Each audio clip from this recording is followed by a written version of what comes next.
You think you know who was here first, what they built, and why it matters. You are spectacularly wrong. 101 digs. 101 problems with everything your textbook said. Let's go. 1. You've been told your entire life that the first Americans looked like the indigenous peoples we recognize today, and that the archaeological record neatly confirms a clean, unbroken origin story. A 9,000-year-old skeleton found on the banks of the Columbia River in Washington State in 1996 destroyed that comfortable narrative before anyone had time to prepare a press release. Kennewick Man, now formally called the Ancient One, was discovered by two college students stumbling on a skull during a hydroplane race. What followed wasn't a straightforward cataloging of ancient remains. It was a decade-long legal war between the U.S. Army Corps of Engineers, Native American tribes, and the scientific community over who had the right to study him at all. Facial reconstruction suggested features that matched no known Native American population, with comparisons drawn to Polynesian and Ainu physiognomy instead. DNA analysis in 2015 ultimately confirmed ancestral connection to Native Americans, but his skeletal morphology still resists clean categorization. You thought the origin story of the Americas was a straight line.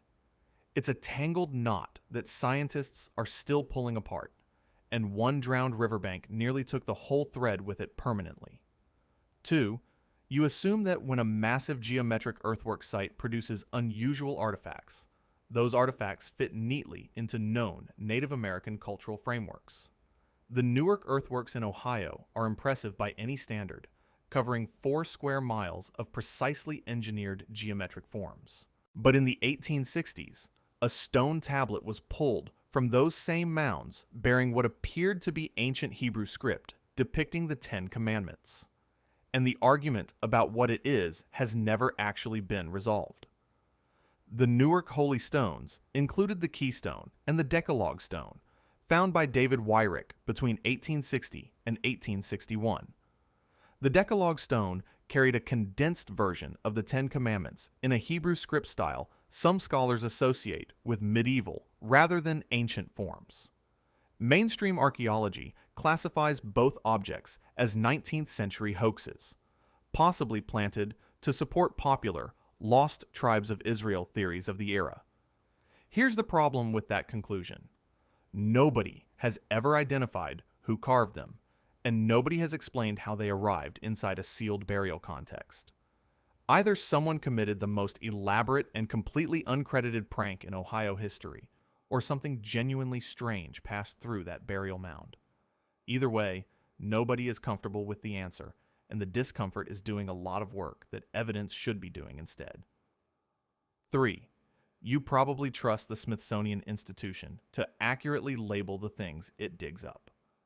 That trust took a significant blow when a small inscribed stone recovered in 1889 from a burial mound in Bat Creek, Tennessee sat mislabeled in an institutional collection for 70 years before anyone noticed it had been cataloged upside down. The Smithsonian team excavating the mound, operating under the Bureau of Ethnology Mound Survey, recorded the inscription as Cherokee. In 1971, Semitic scholar Cyrus Gordon re-examined the stone and identified the script as 1st century Paleo-Hebrew, translating roughly to "for Judea." The burial also contained brass bracelets associated stylistically with Roman-era artifacts, which added another layer of complication nobody asked for. Mainstream archaeology's response has been to attribute the stone to either a hoax planted by the original excavator John Emmert, or to a modern inscription added after recovery. The problem is that the original field notes and stratigraphic context have never been convincingly debunked on their own terms. The Smithsonian labeled it wrong, shelved it inverted for 7 decades, and still hasn't produced a fully satisfying alternative. Your confidence in official institutional classifications should adjust accordingly and permanently. 4. You've probably heard of Cahokia as a big mound site near St. Louis, something vaguely impressive that gets a paragraph in textbooks before the narrative moves on to more familiar ground. Here's what that paragraph leaves out. Cahokia was the largest city in North America before European contact, with an estimated population of 10,000 to 20,000 people at its peak around 1100 CE, making it larger than contemporary London. And archaeologists found a massive circular solar calendar made of enormous wooden posts that functioned as a precision astronomical observatory. The Woodhenge, actually a series of at least 5 large circular timber post arrangements, was discovered during highway construction in the 1960s. The posts align precisely with sunrise on the summer and winter solstices, and the spring and fall equinoxes, demonstrating sophisticated astronomical knowledge built into the urban infrastructure of a city most Americans cannot name. Cahokia was then mysteriously abandoned by approximately 1350 CE, and researchers still have no consensus explanation for the collapse of something that advanced. You've heard of Stonehenge. You probably haven't heard of the version built in Illinois and abandoned before Columbus was born. That gap in your awareness says considerably more about your education than it says about Cahokia's significance. 5. Ancient inscriptions found in America are assumed to be either Native American petroglyphs or obvious modern fakes, with nothing in between those two options permitted by polite archaeological discourse. On the side of a basalt boulder in New Mexico, approximately 35 miles south of Albuquerque, sits a 70-word inscription of the 10 Commandments carved in ancient Hebrew script.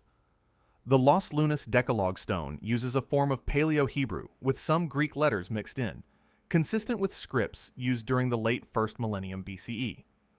Geologist George Morehouse examined the inscription in 1985 and estimated the weathering pattern indicated an age of several thousand years, though this dating method has its critics, as most useful methods do when the results are inconvenient. Local Pueblo oral traditions reportedly referenced the inscribed stone long before Anglo-American settlers arrived in the region, though documentation of this oral history is itself contested. No forger has been identified. No modern motive has been established. No tool marks inconsistent with ancient production have been confirmed. New Mexico already had more than enough unresolved mysteries without someone apparently chiseling scripture into a boulder in a dead language on a hidden mountainside. And yet, here the stone sits, in the desert, waiting for a consensus that keeps not arriving. 6.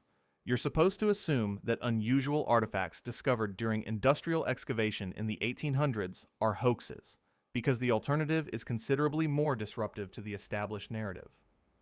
Workers digging a lime kiln near Tucson, Arizona between 1924 and 1930 unearthed over 30 lead crosses, swords, and tablets inscribed with Latin and Hebrew text, alongside what appeared to be medieval European crosses.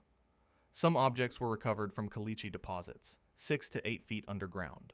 The inscriptions referenced a Roman colony in the region and contained Latin text, Hebrew letters, and Christian iconography, which is not the combination anyone designing a simple hoax for personal gain typically reaches for. The University of Arizona conducted metallurgical testing in the 1960s and found the lead composition consistent with ancient sources rather than modern alloys, though the university officially maintains the objects are hoaxes despite that finding. No forger was ever identified. No source for the unusual lead was ever traced. The objects were found across multiple separate excavations by different workers over 6 years, which is an extraordinary amount of coordination for a fraud that produced no known personal benefit to anyone involved. For a hoax, it required an astonishing number of people, an astonishing amount of lead, and 0 people ever claiming credit. 7. You've been told that large-scale earthwork construction in North America is associated with later civilizations, and that the earliest inhabitants of the continent were simple nomadic hunter-gatherers without the organizational capacity to move serious amounts of dirt. In Louisiana, a site called Poverty Point contains earthworks so large that its main mound holds an estimated 238,000 cubic meters of earth, making it larger by volume than the Great Pyramid of Giza. This was built approximately 3,400 years ago, making it contemporary with Egypt's New Kingdom.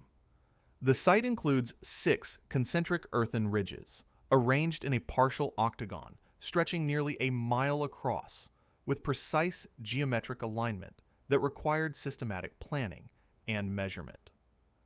Analysis of artifacts recovered at Poverty Point shows trade goods arriving from as far as the Great Lakes and the Appalachian Mountains, indicating a sophisticated long-distance trade network operated by a culture previously classified as pre-complex.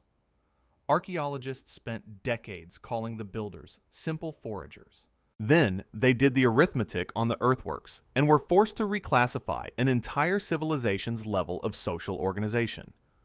Your definition of simple needed updating, and Poverty Point provided the occasion. The revision was long overdue, and the mound was never going to wait for anyone's comfort level to catch up. 8. Viking contact with North America is officially accepted at one location, L'Anse aux Meadows in Newfoundland, and assumed to go no further south or west. In 1971, a man digging clams on the coast of Maine discovered 3 stones inscribed with Norse runic script.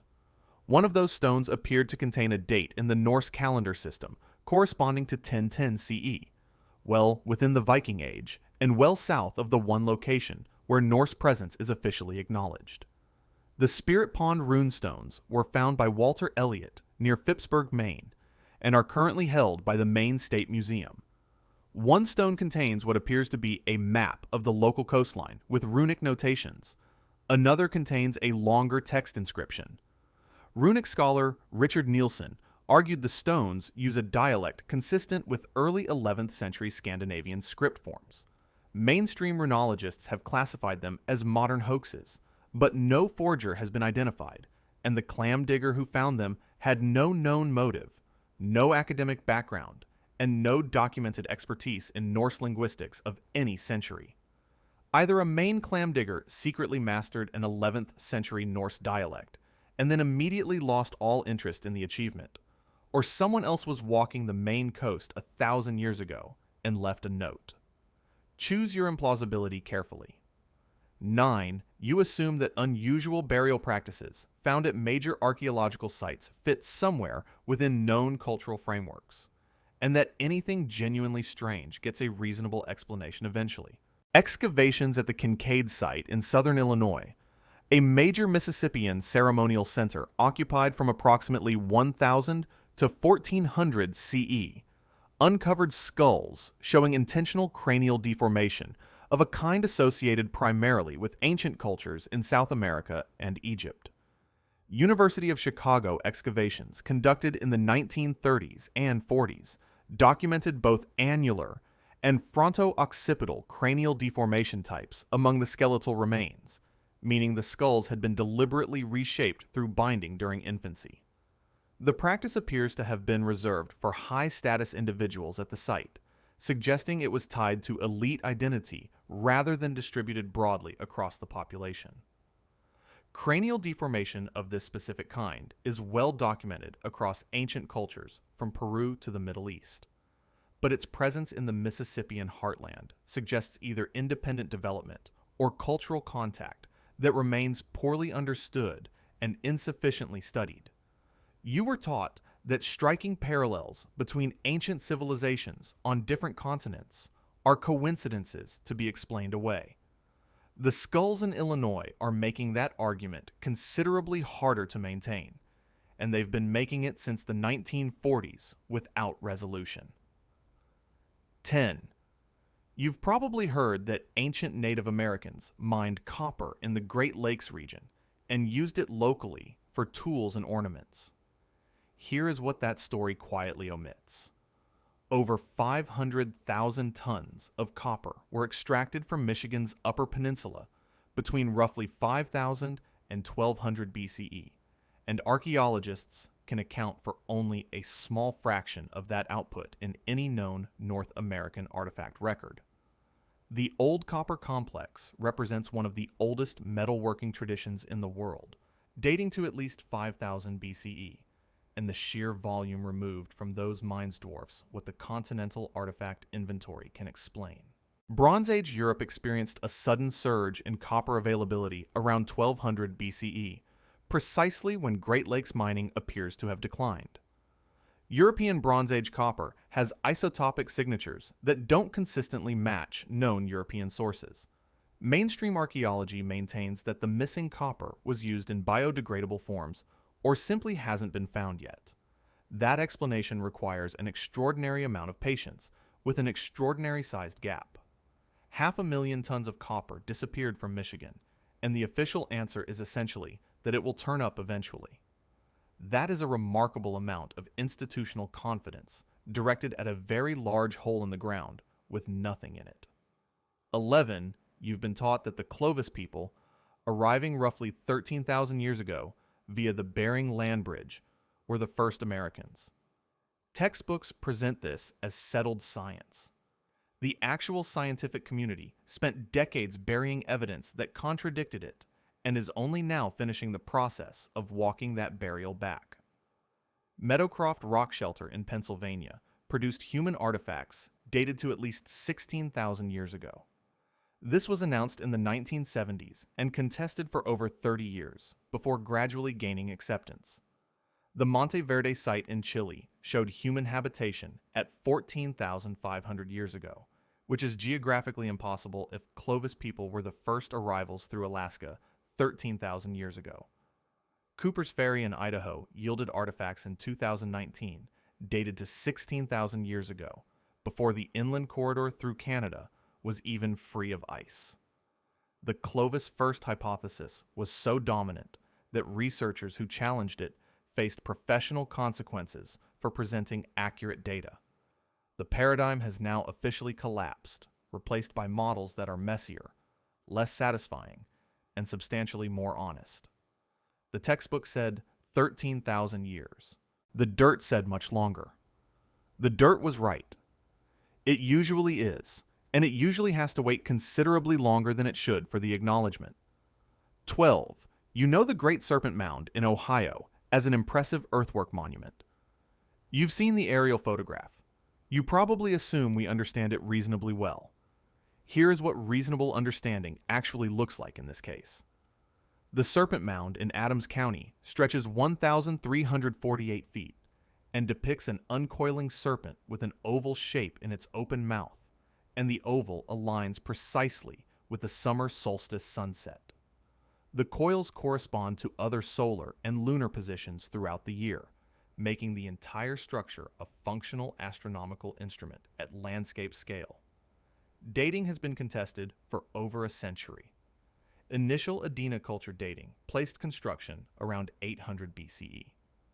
Radiocarbon dating in the 1990s suggested 1070 CE instead, attributing it to the Fort Ancient culture. Further research pushed the dates back again. Nobody has landed on a conclusion that held. A 2017 study proposed the mound was deliberately constructed near a meteorite impact crater, suggesting the site location was itself astronomically or symbolically chosen before the first shovelful of earth was moved. A 1,000-foot snake drawn in the earth with its mouth pointed at the summer solstice sunset. And the best archaeology has managed is we are still working out who built it. The snake is more patient than the researchers. 13. You think you know what Cahokia was. A mound site. Important. Mississippian. Well studied. You don't think of it as a place where the government organized mass executions and buried them in geometric rows. Mound 72 at Cahokia, excavated by Melvin Fowler beginning in 1967, contained multiple burial pits, including one holding 53 women between the ages of 15 and 25, arranged in rows, killed simultaneously, and interred together in what is the most direct evidence of organized institutional human sacrifice found anywhere in North American prehistory. The same mound contained a high-status male burial on a platform of 20,000 marine shell beads arranged in a falcon shape, a burial of extraordinary richness, suggesting an individual with authority and reach across significant trade networks. Additional pits held beheaded males and individuals with hands and heads removed, all showing trauma consistent with ritualized killing rather than battlefield death. Selecting 53 young women of similar age, killing them at the same time, and burying them in coordinated rows is not impulsive violence. That is a government policy. Cahokia was larger than London and ran on a political economy that included institutionalized sacrifice. The textbook category of chiefdom was already too small before Mound 72 was opened. Opening it made the category useless. 14. You assume that if something as significant as hundreds of thousands of tons of copper went missing from a prehistoric mine, someone in the academic establishment would be treating it as an urgent open question rather than a footnote. The ancient mining pits on Isle Royale and the Keweenaw Peninsula in Michigan represent one of the oldest and largest systematic mining operations in the Western Hemisphere, with radiocarbon-dated tools spanning approximately 4,500 to 1,000 years ago, a tradition sustained for 3.5 millennia. The pits themselves reach 20 feet in depth, following copper veins underground with coordinated extraction over centuries. Geological surveys estimate that somewhere between 500,000 pounds and 1.5 billion pounds of copper were removed from those ancient workings. North American copper artifacts account for a fraction of that total. The logistics of mining on an island 45 miles from the mainland, requiring watercraft for both workers and product across open water for millennia, confirm this was organized, managed, and sustained across generations. The mine is documented. The output is missing. The conversation about where it went makes institutional archaeologists profoundly uncomfortable, which is precisely why it is not the first thing you hear when someone mentions prehistoric Great Lakes copper mining. 15. You probably believe that the oldest confirmed human remains found in North America came from the continental interior, consistent with a straightforward overland migration through Canada and down into the plains. Arlington Springs woman was found on Santa Rosa Island off the California coast in 1959. Updated radiocarbon dating in the 1990s confirmed an age of approximately 13,000 years, making her among the oldest directly dated human remains in North America. Santa Rosa Island was not connected to the mainland during the period in question. Reaching it required a watercraft. The presence of a 13,000-year-old human on a Pacific island 12 miles offshore implies a coastal maritime migration route along the Pacific, not solely the inland Clovis corridor through Canada that dominated theoretical models for most of the 20th century. Contemporary archaeological consensus now accepts a coastal migration route as likely or co-equal with the inland route, but this was a paradigm-breaking finding that took 40 years to be formally incorporated into standard models of American prehistory. The oldest human found in North America was on an island, which means she got there by boat. The theory that required everyone to walk through Canada just became substantially more complicated because of a woman who apparently didn't receive the itinerary. 16. You probably assume that the origin of Fort Mountain's stone wall in northern Georgia has a sensible military or practical explanation, and that indigenous oral traditions describing unknown builders are poetic rather than historical. The Fort Mountain stone wall is approximately 855 feet long, averages 2 to 4 feet in height, and contains 29 pits of unknown purpose along its inner face. The wall's alignment makes no military sense. It does not follow the mountain's natural defensive ridgeline and has gaps precisely where defensibility would matter most. Cherokee oral tradition, recorded by multiple 18th and 19th century sources, describes a group called the Moon-Eyed People, characterized by unusually light features, who built structures in the region and were eventually expelled or defeated by the Cherokee before European contact. Archaeological investigation of the wall has never produced datable materials or definitive cultural attribution. The site is managed by Georgia State Parks with an official designation of unknown origin, which is not a tourist feature. That is an admission. a nearly 1,000-foot stone wall on a Georgia mountain that doesn't function as a fortification, that the people who moved into the area said someone else built, and that no excavation has ever assigned to any known culture. The sign says unknown. The sign is accurate. 17. You were taught that the Clovis people were the beginning of the American story, and that any evidence pushing human presence further back is either contested, marginal, or safely qualified into irrelevance. The Bluefish Caves in the northern Yukon were excavated by Jacques Cinq-Mars from 1977 through 1987, producing thousands of bone fragments from Ice Age megafauna bearing what appeared to be human-made cut marks and percussion damage. Cinq-Mars argued for human occupation at 24,000 years ago. The archaeological community dismissed him for decades. He reportedly described the professional rejection as devastating. A 2017 reanalysis of his bone collection by Lauriane Bourgeon and colleagues using modern microscopic techniques confirmed that cut marks on 15 bones were definitively human-made, with radiocarbon dates of approximately 24,000 years ago. If humans were in the Yukon 24,000 years ago, during the last glacial maximum, they were surviving conditions colder than anything the Standard Model assumed was survivable in that region. Cinq-Mars spent his career arguing that he was right. He died in 2022. The bones were always there. The confirmation required better microscopes and 40 years of institutional resistance. His career was the price of being correct too early, which is a cost this field has extracted from more than one researcher and acknowledged in fewer cases than it should. 18. You've been taught that the Hopewell culture of Ohio was sophisticated by regional standards, trading locally and producing modest ceremonial objects for burial.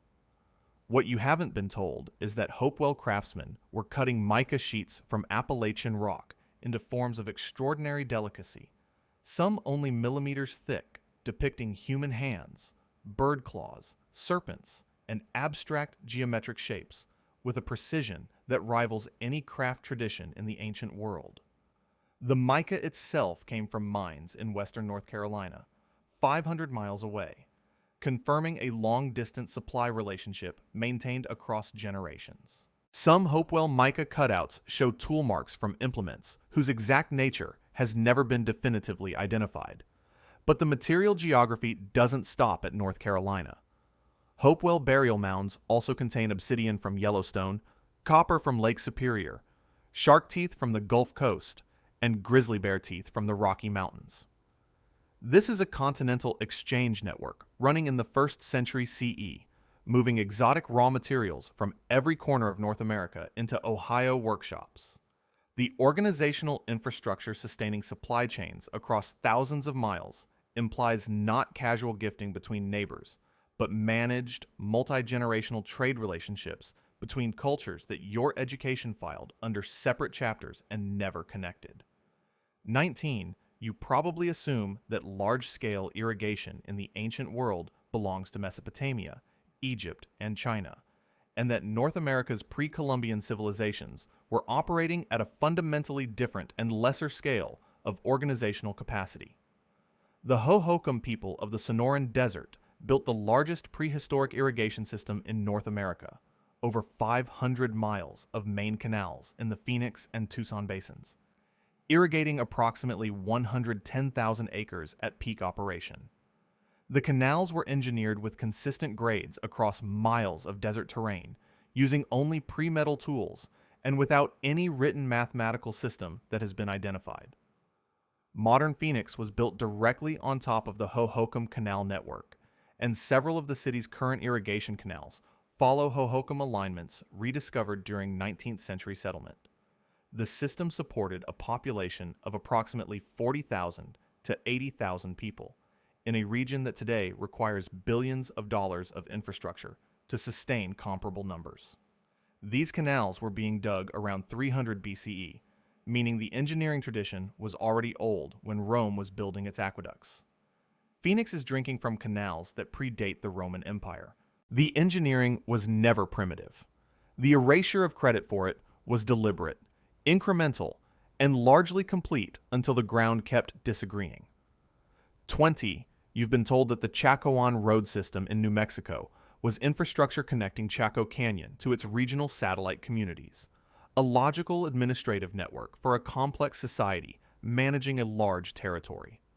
What you haven't been told is that several of these roads are 30 feet wide, geometrically straight for 50 miles without meaningful deviation, and lead to destinations with no identified permanent settlements, no known resources, and no geographic feature that would justify engineering of this scale. At least one road segment ends at a cliff with a carved stone stairway descending the face toward an area with no identified archaeological features. The stairway leads nowhere functional. The roads were cut into bedrock and maintained across terrain where foot traffic would have required a fraction of the width. The ancestral Puebloans had no wheeled vehicles and no large pack animals. 30-foot wide highways were not a transportation necessity. Researcher Anna Sofair's work proposes the roads encode cardinal and intercardinal astronomical directions, making them ceremonial landscape features rather than transit corridors, which would place Chaco at the center of a ritual landscape covering thousands of square miles. Nobody builds stairs down a cliff to nothing by accident. The road that ends there was never about the destination. 21. You assume that rubber was a Mesoamerican material that stayed in Mesoamerica until Europeans arrived and reorganized the continent's trade relationships. Over 200 rubber balls have been recovered from archaeological sites across the American Southwest, at Hohokam and ancestral Puebloan sites in Arizona and New Mexico, made from latex, consistent with the rubber tree, native to tropical Mesoamerica, in contexts predating European contact. The Hohokam also built over 200 formal ball courts in the Arizona desert, eye-shaped playing fields architecturally similar to Mesoamerican examples, which is where the balls were presumably used. 200 courts. That is not a borrowed idea adopted casually. That is an institution replicated across a landscape, sustained across generations, requiring the sustained import of a perishable commodity across 1,000 miles of desert from tropical forests to arid basin. The organizational infrastructure to move rubber balls from Mexican rainforests to Arizona playing fields on a regular enough basis to maintain an active athletic tradition is considerable. We keep treating the Hohokam as a regional culture with interesting features. 200 ball courts and a continental rubber supply chain describe something closer to a franchise operation running on logistics that nobody has fully mapped. The courts are still in the ground. The supply chain is still unexplained. 22.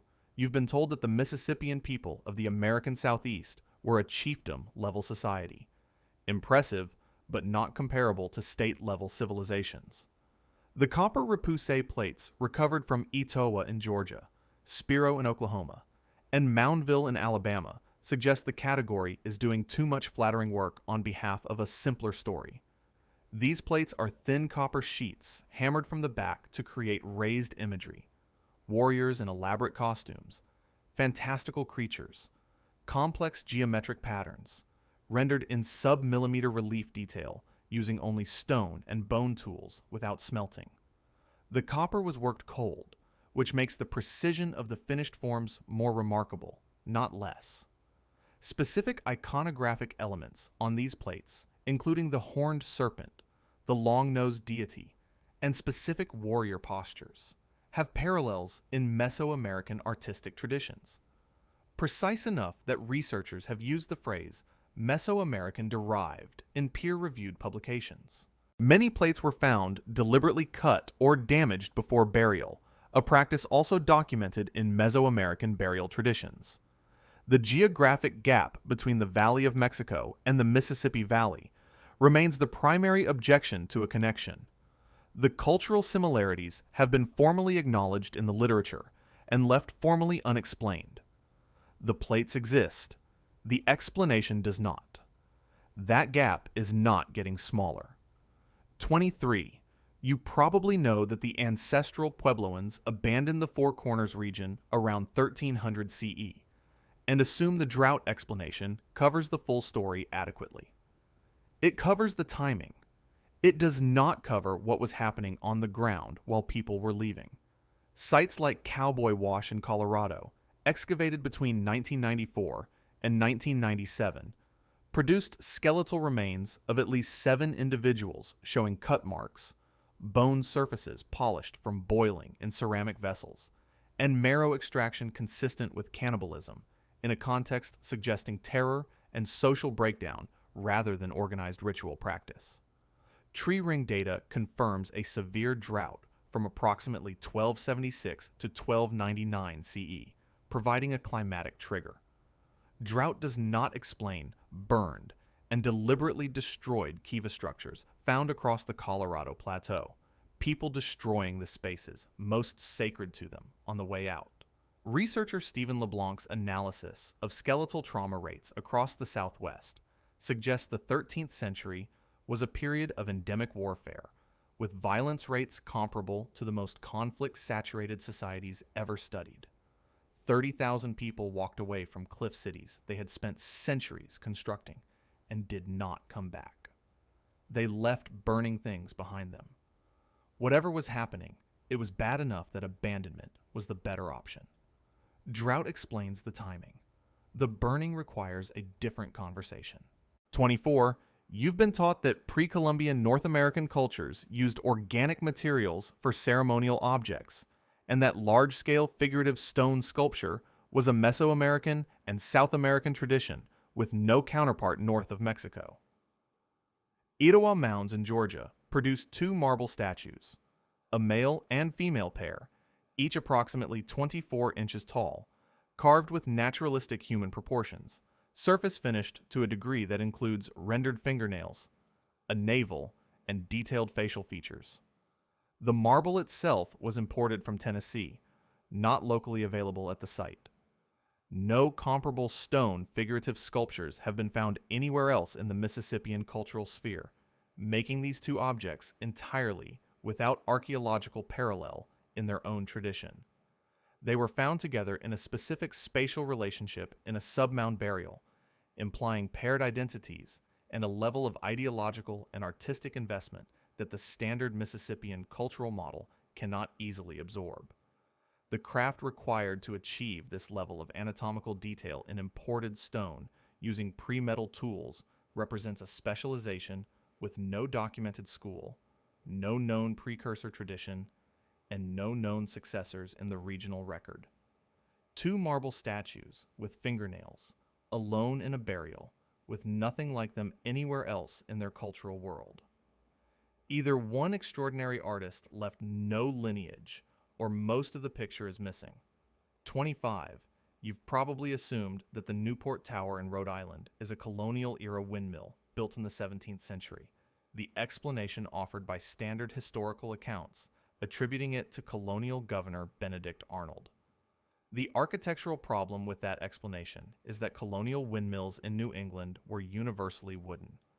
The Newport Tower is a circular stone structure approximately 28 feet in diameter, supported on 8 stone columns, with a fireplace, double-splayed windows, and a round arch style that does not match any documented colonial New England construction. Architectural historian Hjalmar Holland compared the column, spacing, fireplace placement, and window form to 12th century Norse ecclesiastical buildings in Scandinavia, finding specific design parallels that the windmill explanation cannot account for. Optically stimulated luminescence, dating of mortar from the tower walls, conducted in 2006 and 2008, produced dates ranging from 1400 to 1700 CE. A 300-year window that includes both pre-contact and colonial possibilities without resolving the question. No colonial-era windmill anywhere in New England was ever built from stone on columns. The official explanation is windmill. The architectural record is not cooperating with the official explanation and has not been cooperating for considerably longer than anyone involved in maintaining the explanation seems willing to acknowledge directly. 26. You assume the Solutrean hypothesis is fringe material. The the kind of claim that circulates outside of peer-reviewed science and can be safely ignored by anyone committed to evidence-based history. Stanford and Bradley published their analysis in a peer-reviewed book in 2012, documenting 22 specific technological parallels between Solutrean stone tool traditions of Ice Age Europe and Clovis tool traditions of early North America, parallels that do not appear in Asian Paleolithic tool assemblages. The Solutrean culture of southern France and the Iberian Peninsula, dating to 22,000 to 17,000 years ago, produced bifacial stone tools, including overshot flaking and hafted points with specific technical signatures shared by Clovis, but not by the Asian traditions that supposedly preceded Clovis through Alaska. A North Atlantic Ice Age crossing following the sea ice edge is not inherently impossible. Inuit predecessors routinely traveled along Arctic sea ice across open water. Ancient DNA evidence has not supported a Solutrean founding population in Native Americans, which has largely ended mainstream enthusiasm for the hypothesis. But the lithic technological parallels, which were the original evidence, have not been satisfactorily explained by the hypothesis's critics. The DNA problem and the tool problem are two separate evidentiary issues. They are being treated as one resolved question. They are not one resolved question. 27.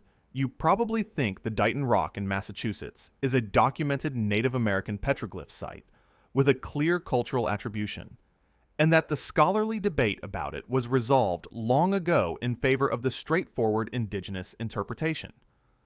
The Dighton Rock is a 40-ton boulder covered in inscriptions that have been formally claimed as Native American, Norse, Portuguese, and Phoenician by serious researchers over 350 years of unresolved argument. Cotton Mather described it in 1712. Benjamin Franklin corresponded about it. The inscriptions include both clearly pictographic elements consistent with indigenous traditions and other markings that various scholars have identified as runic, as Portuguese navigator script attributed to Miguel Corte Real in 1502, and as Phoenician characters. The rock is now housed in a museum in Berkeley, Massachusetts. Its inscription is officially classified as undeciphered, which is not a resolution. That is an acknowledgement that 3.5 centuries of scholarly attention have produced 4 competing attributions and no consensus. 4 different civilizations have claimed the same boulder as evidence of their own presence, and the official position remains unknown. At this point, the rock has outlasted every argument made about it, and seems content to continue doing so indefinitely, while the debate restarts on each new generation's schedule.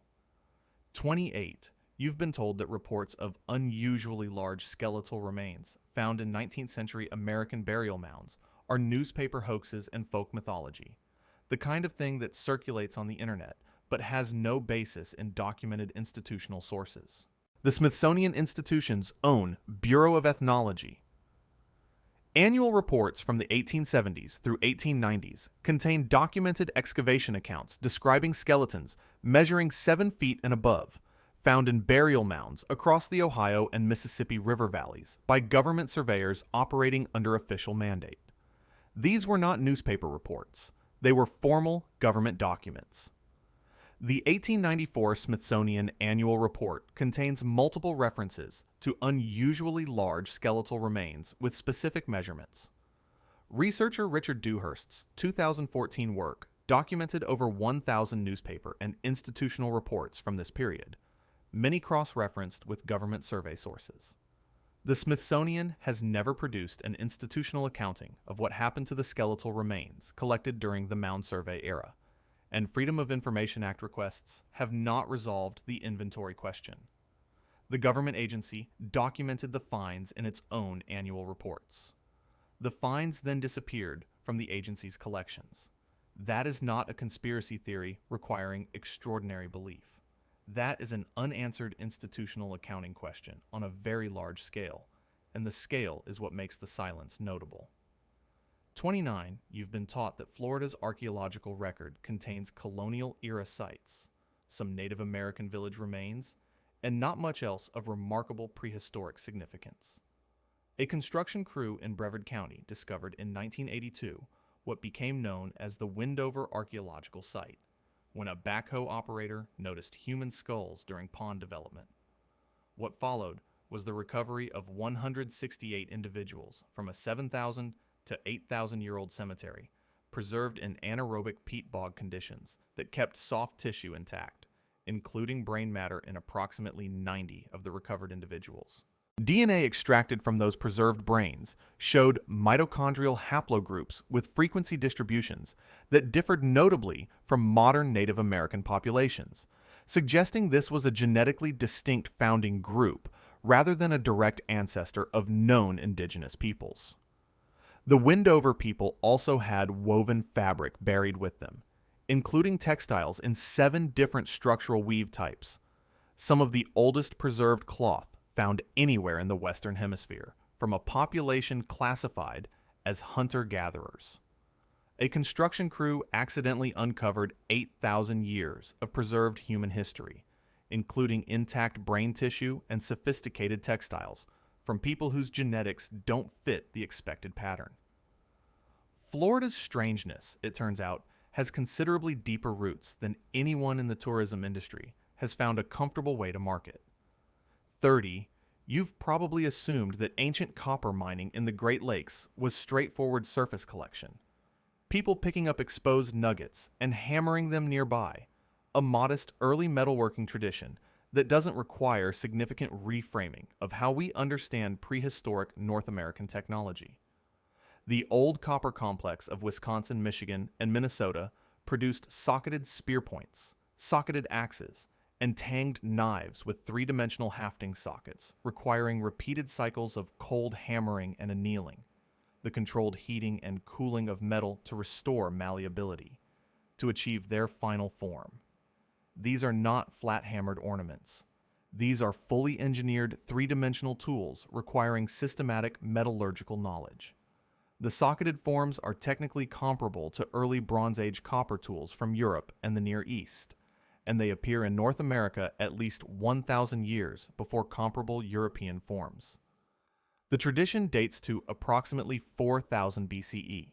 After around 1000 BCE, the old copper complex largely stopped producing utilitarian tools and shifted to ornamental production, a reversal of the typical trajectory in which any metalworking tradition becomes more utilitarian as it matures. That reversal has never been satisfactorily explained.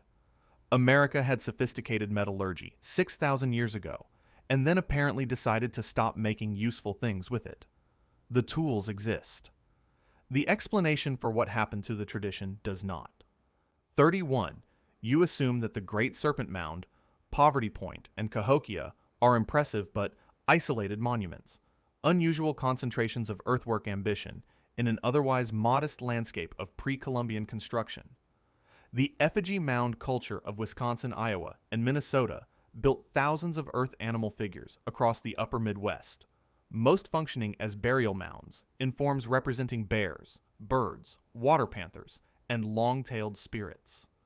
Over 700 effigy mounds survive in Wisconsin alone. Estimates suggest thousands more were plowed under during agricultural settlement before documentation occurred. The animal forms are not randomly distributed. Specific types cluster in specific geographic zones, corresponding to what ethnographers believe were cosmological layers, sky, earth, and water, suggesting a sustained, geographically distributed religious system organized at landscape scale. Burials within the mounds are often positioned in the heart or shoulder area of the animal figure, implying the builders believed they were placing their dead inside a living spirit form rather than simply under shaped earth.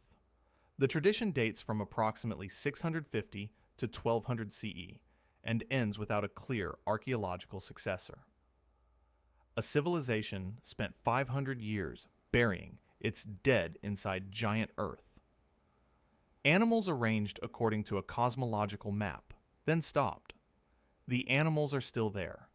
The key to the map is not. Nobody has found it, because nobody is sure what format it was kept in. 32.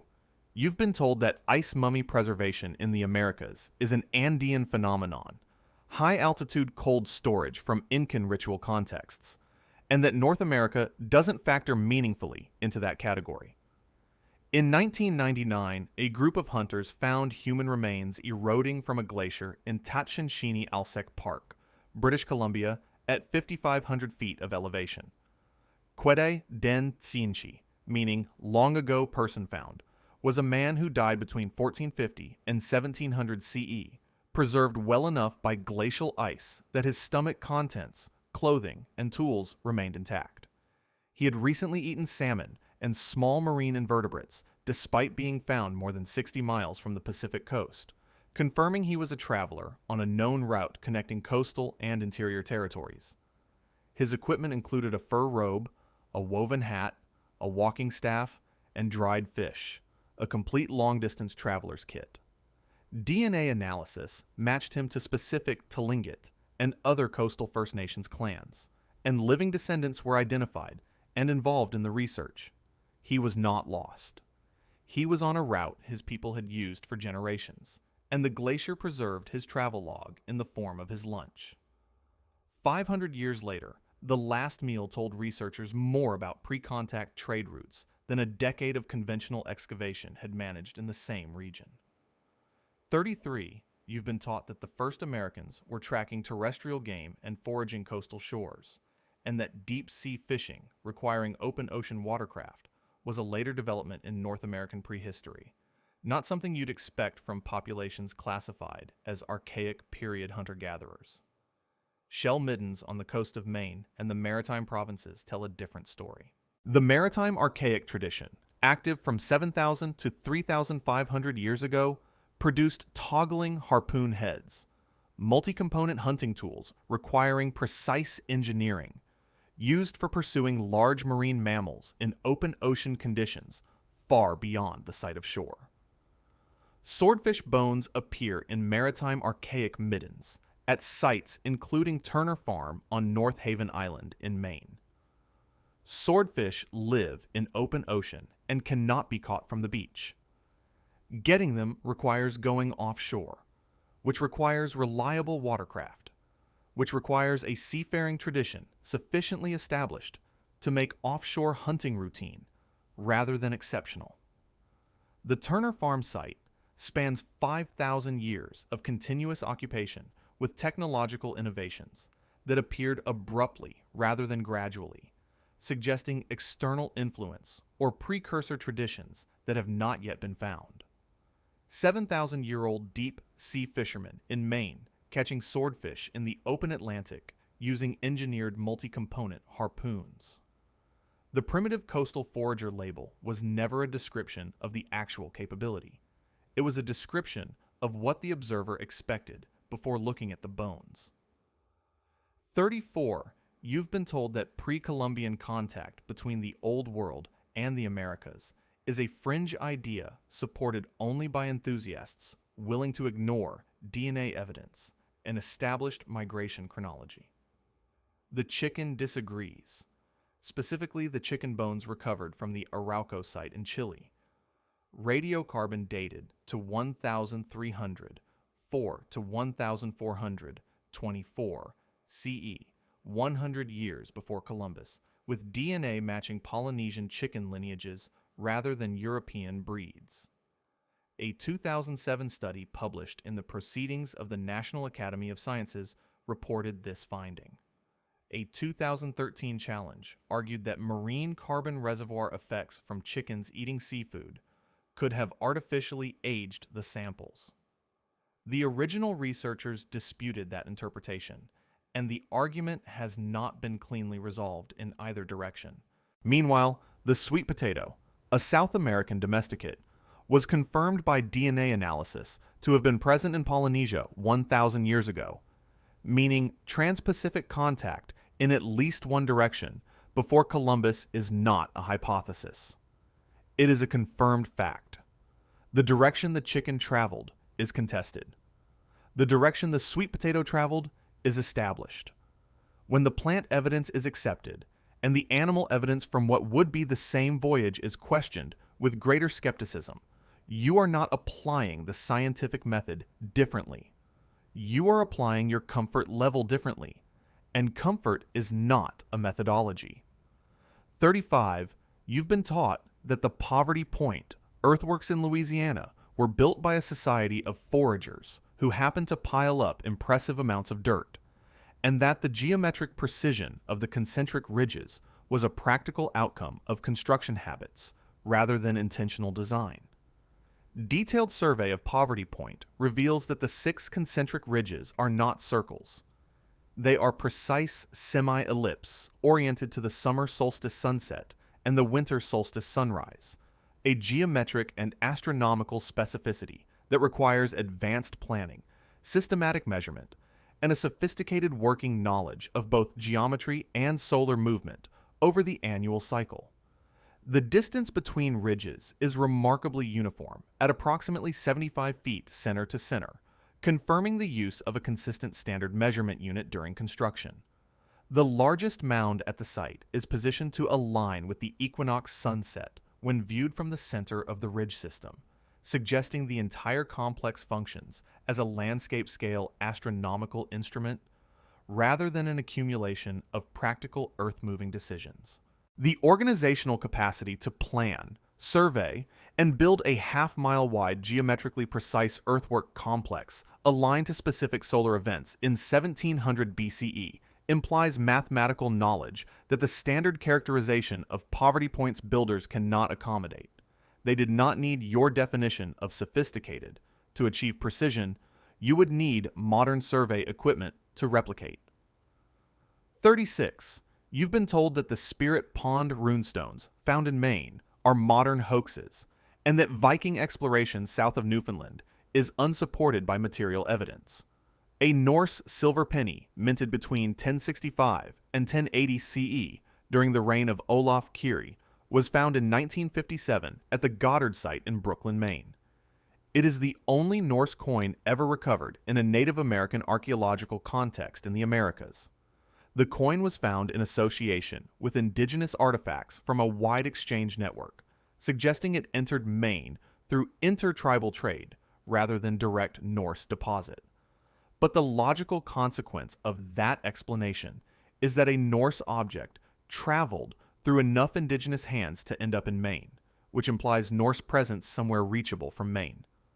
The Vinland sagas describe a region called Vinland, with wild grapes, self-sown wheat, and a climate milder than Greenland, descriptions that fit the New England coastline considerably better than Newfoundland. Lonceau Meadows shows architectural and artifact evidence of being a provisioning base for further exploration rather than a terminal destination. A Norse coin from the 1070s arrived in Maine through Native American trade networks. The Vikings were moving through a world they had partly mapped, and the extent of that map is still being measured, one accidental find at a time. 37. You probably know that the Mandan people of the Northern Plains were a settled agricultural tribe on the upper Missouri River, and that they were nearly destroyed by a smallpox epidemic in 1837.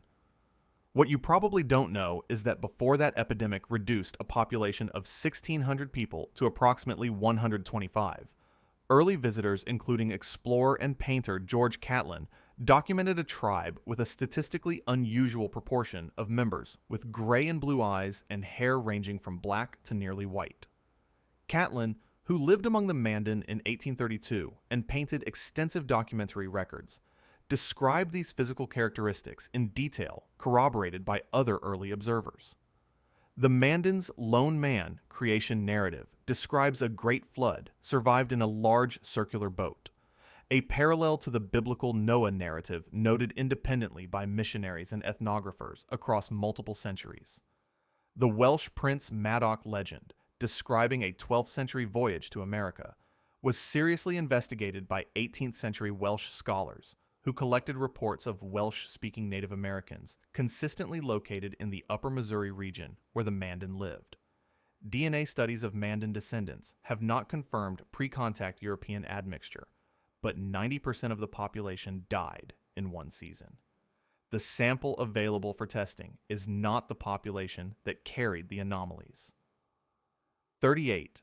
You've been taught that the ancestral Puebloans of Chaco Canyon were impressive regional architects, and that the roads connecting Chaco to outlying communities were the logical infrastructure of an administrative center.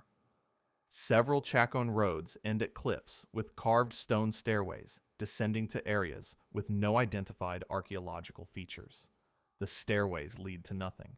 The Great North Road extending northward from Chaco Canyon runs approximately 50 miles towards Salmon Ruins and continues past it in the same geometrically precise straight line toward locations with no known Chacoan settlements, no identified resource deposits, and no geographic rationale for a 30-foot wide precision-engineered road. The roads were cut into bedrock. The ancestral Puebloans had no wheeled vehicles and no large pack animals. 30 feet of engineered width across 50 miles of desert for foot traffic is not transportation infrastructure. It is something else. Researcher Anna Sophier's analysis proposes the roads encode cardinal and intercardinal astronomical directions, making them ceremonial landscape features rather than transit corridors, which would position Chaco at the center of a ritual landscape covering thousands of square miles, managed by a social system whose reach and authority have been substantially underestimated.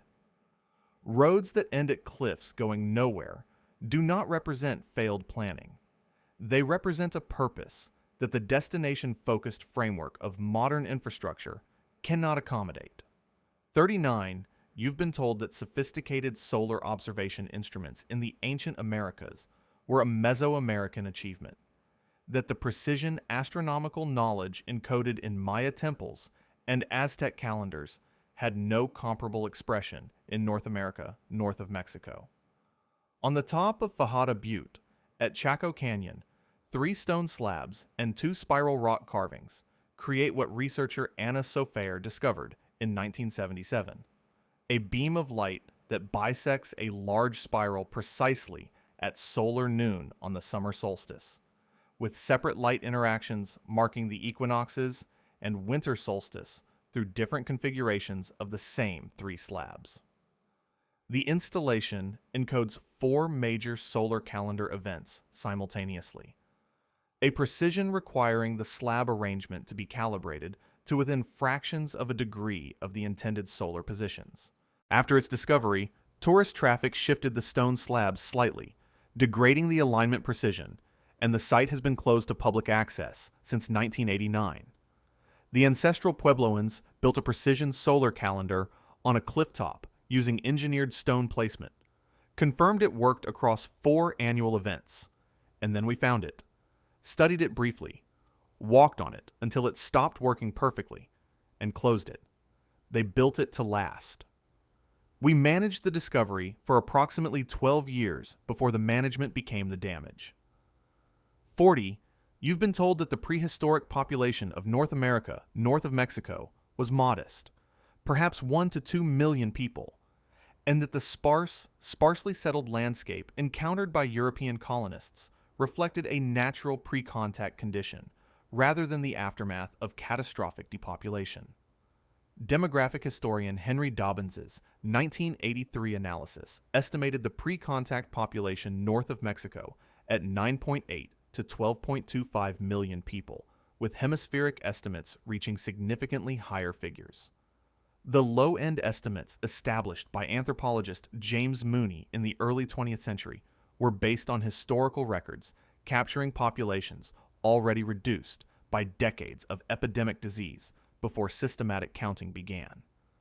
Disease mortality from smallpox, measles, and other Old World pathogens ran at 50 to 90% in affected populations during the 16th and 17th centuries, meaning the landscapes encountered by English colonists in the early 1600s reflected populations already reduced to a fraction of their pre-contact size. Archaeological evidence from settlement size, agricultural field systems, and forest management signatures increasingly supports higher population estimates, with some regional studies suggesting pre-contact densities comparable to contemporary European populations. The wilderness that English colonists described in Massachusetts and Virginia was a landscape that had lost most of its human population in the previous century. They weren't settling empty land. They were settling a catastrophe that had already finished and grown back to forest before they arrived. 41. You've been taught that the Olmec civilization of Mexico was isolated from North American cultures to the north, that the famous colossal stone heads and the sophisticated Olmec ceremonial tradition were a Mesoamerican story with no meaningful connection to what was happening across the continental interior. Trade artifacts sourced to Olmec and early Mesoamerican contexts have been recovered at Hohokam and other southwestern sites in the United States in pre-contact deposits, traceable by isotopic and mineralogical analysis to specific Mesoamerican geological sources. Pacuime, also called Casas Grandes, in Chihuahua, Mexico served as an apparent relay point between Mesoamerican trade networks and the American Southwest from approximately 1200 to 1450 CE, moving copper bells, macaws, marine shell, and other prestige goods northward, while turquoise moved southward.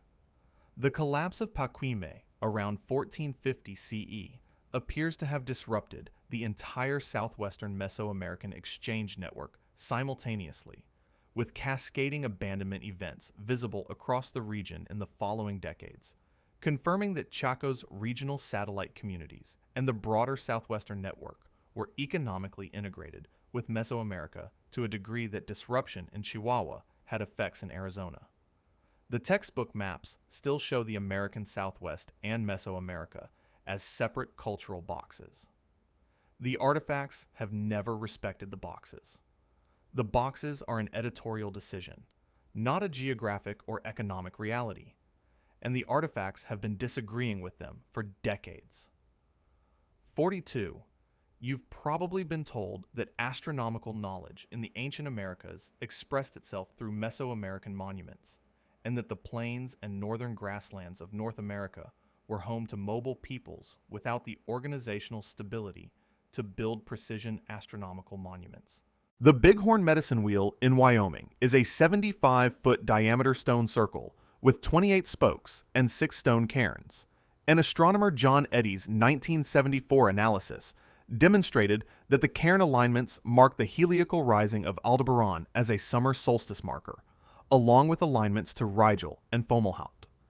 The Bighorn Wheel is one of over 150 medicine wheels documented across the northern plains of the United States and Canada. The oldest confirmed examples in Alberta date to approximately 3,000 years ago, meaning this was not a single monument, but a continuous astronomical monument tradition spanning 5,000 years across the northern plains. 5,000 years of stone observatories encoding horizon calendars tied to specific stellar positions, built and maintained across multiple cultural periods and linguistic groups, constituting one of the longest continuous astronomical monument traditions in the Western Hemisphere. Stonehenge gets documentaries, university courses, and international tourism infrastructure. Medicine wheels get overlooked in the same curricula that cover Stonehenge in detail. The gap in coverage is not a gap in significance. It is a gap in whose monuments get treated as worth the attention. 43. You've been told that the Skeety Pawnee of the Central Plains were sophisticated astronomers in the sense that most indigenous cultures are described as sophisticated astronomers, meaning they tracked seasons and notable celestial events for agricultural and ceremonial purposes without quantitative precision. The Skeety Pawnee star chart, held at the Field Museum in Chicago, is a painted elkide showing dots of varying sizes connected in groupings corresponding to known constellations and star clusters. Astronomer Von Del Chamberlain's 1982 analysis identified the Pleiades, Orion, Scorpius, and other constellations on the chart, along with a band of stars interpreted as the Milky Way, with dot sizes reflecting relative stellar brightness in a format directly parallel to magnitude scales used in modern astronomy. The chart was used in conjunction with ceremonial practices timed to specific stellar events, including a sacrifice ceremony timed to the heliacal rise of specific stars, a practice requiring precise multi-year calendrical astronomy to execute reliably, The Skythi Pawnee also understood that the morning star was not a fixed star, but a wandering body that followed a different cycle than background stars, a distinction requiring sustained, multi-year observation of planetary motion. A painted elk-hide with a star chart accurate enough for modern astronomers to identify specific stars by position and relative brightness, produced without writing, without paper, and without instruments. They needed patience and generations of careful observers. They had both, and the hide survived to prove it. 44. You've been told that pre-Columbian contact between Polynesia and South America is a hypothesis supported by limited evidence and considerable wishful thinking, and that the confirmed genetic connections between the two regions are a recent discovery that required DNA technology to establish. The sweet potato, domesticated in South America, was present in Polynesia approximately 1,000 years ago. Confirmed by ancient DNA analysis, meaning trans-Pacific contact between South America and Polynesia before European arrival, is not a hypothesis requiring defense. It is a confirmed fact that the field accepted only after the genetic evidence became impossible to interpret otherwise.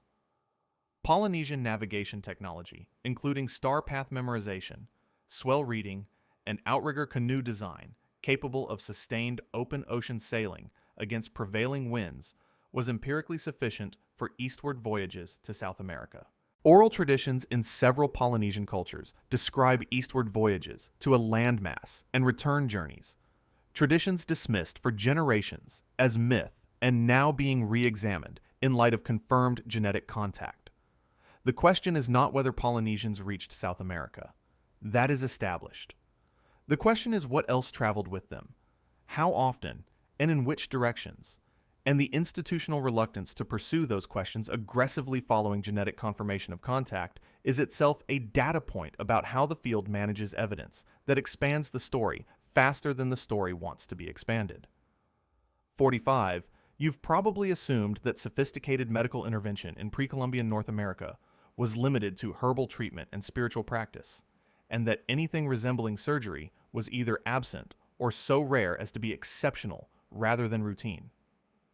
Skeletal remains from Mississippian, ancestral Puebloan, and archaic period sites across North America document healed trepanation, deliberately drilled holes in living skulls, with bone regrowth confirming that patients survived the procedure and continued living for years afterward. This is not an occasional lucky outcome.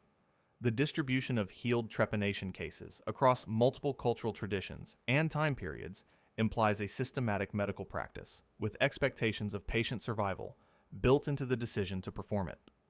Skeletal remains from southwestern sites show tooth drilling with inlay installation, small pieces of turquoise or iron pyrite set into the tooth surface, requiring precision instruments and working knowledge of dental anatomy without breaching the pulp chamber.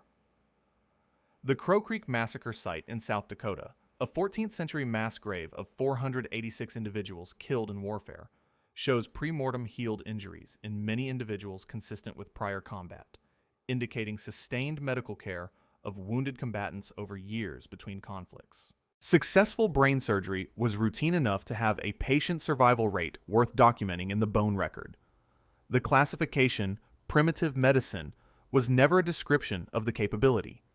It was a description of the assumption the observer brought to the skeleton before looking at what the skeleton was actually showing them. 46. You've been told that turquoise use in the pre-Columbian American Southwest was a regional tradition.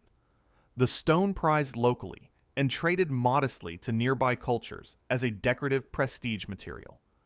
Turquoise from the Cerrillos Hills mines near Santa Fe, New Mexico, has been isotopically identified at Chichen Itza in the Yucatan, meaning New Mexico turquoise arrived in Maya ceremonial contexts through a supply chain spanning approximately 2,000 miles. The Chaco Canyon turquoise workshops processed an estimated 56,000 or more pieces of turquoise sourced from multiple mines across the Southwest for redistribution at a scale requiring organized labor, quality control, and a management system sophisticated enough to coordinate extraction, processing, and distribution simultaneously. California Chumash sites on the Channel Islands have produced southwestern turquoise in burial contexts, confirming a separate westward trade route from the same mines to the Pacific coast. The collapse of Chaco Canyon around 1150 CE appears to have reduced turquoise at Mesoamerican sites in the following centuries, confirming that Chaco's role as a trade hub had economic consequences visible 2,000 miles away. North America did not have separate regional cultures with occasional contact.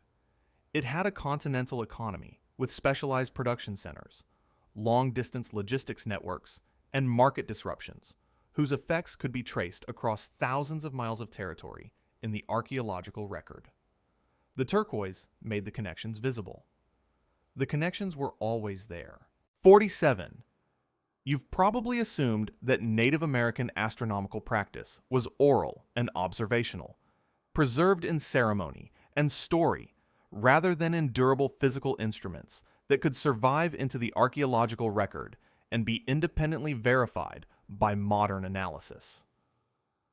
Casa Grande in Arizona is a 4-story caliche structure built approximately in 1350 CE, the largest pre-Columbian building in the American Southwest, and its upper walls contain circular holes that align with the summer solstice sunrise through a specific combination of openings, confirmed by modern astronomical survey.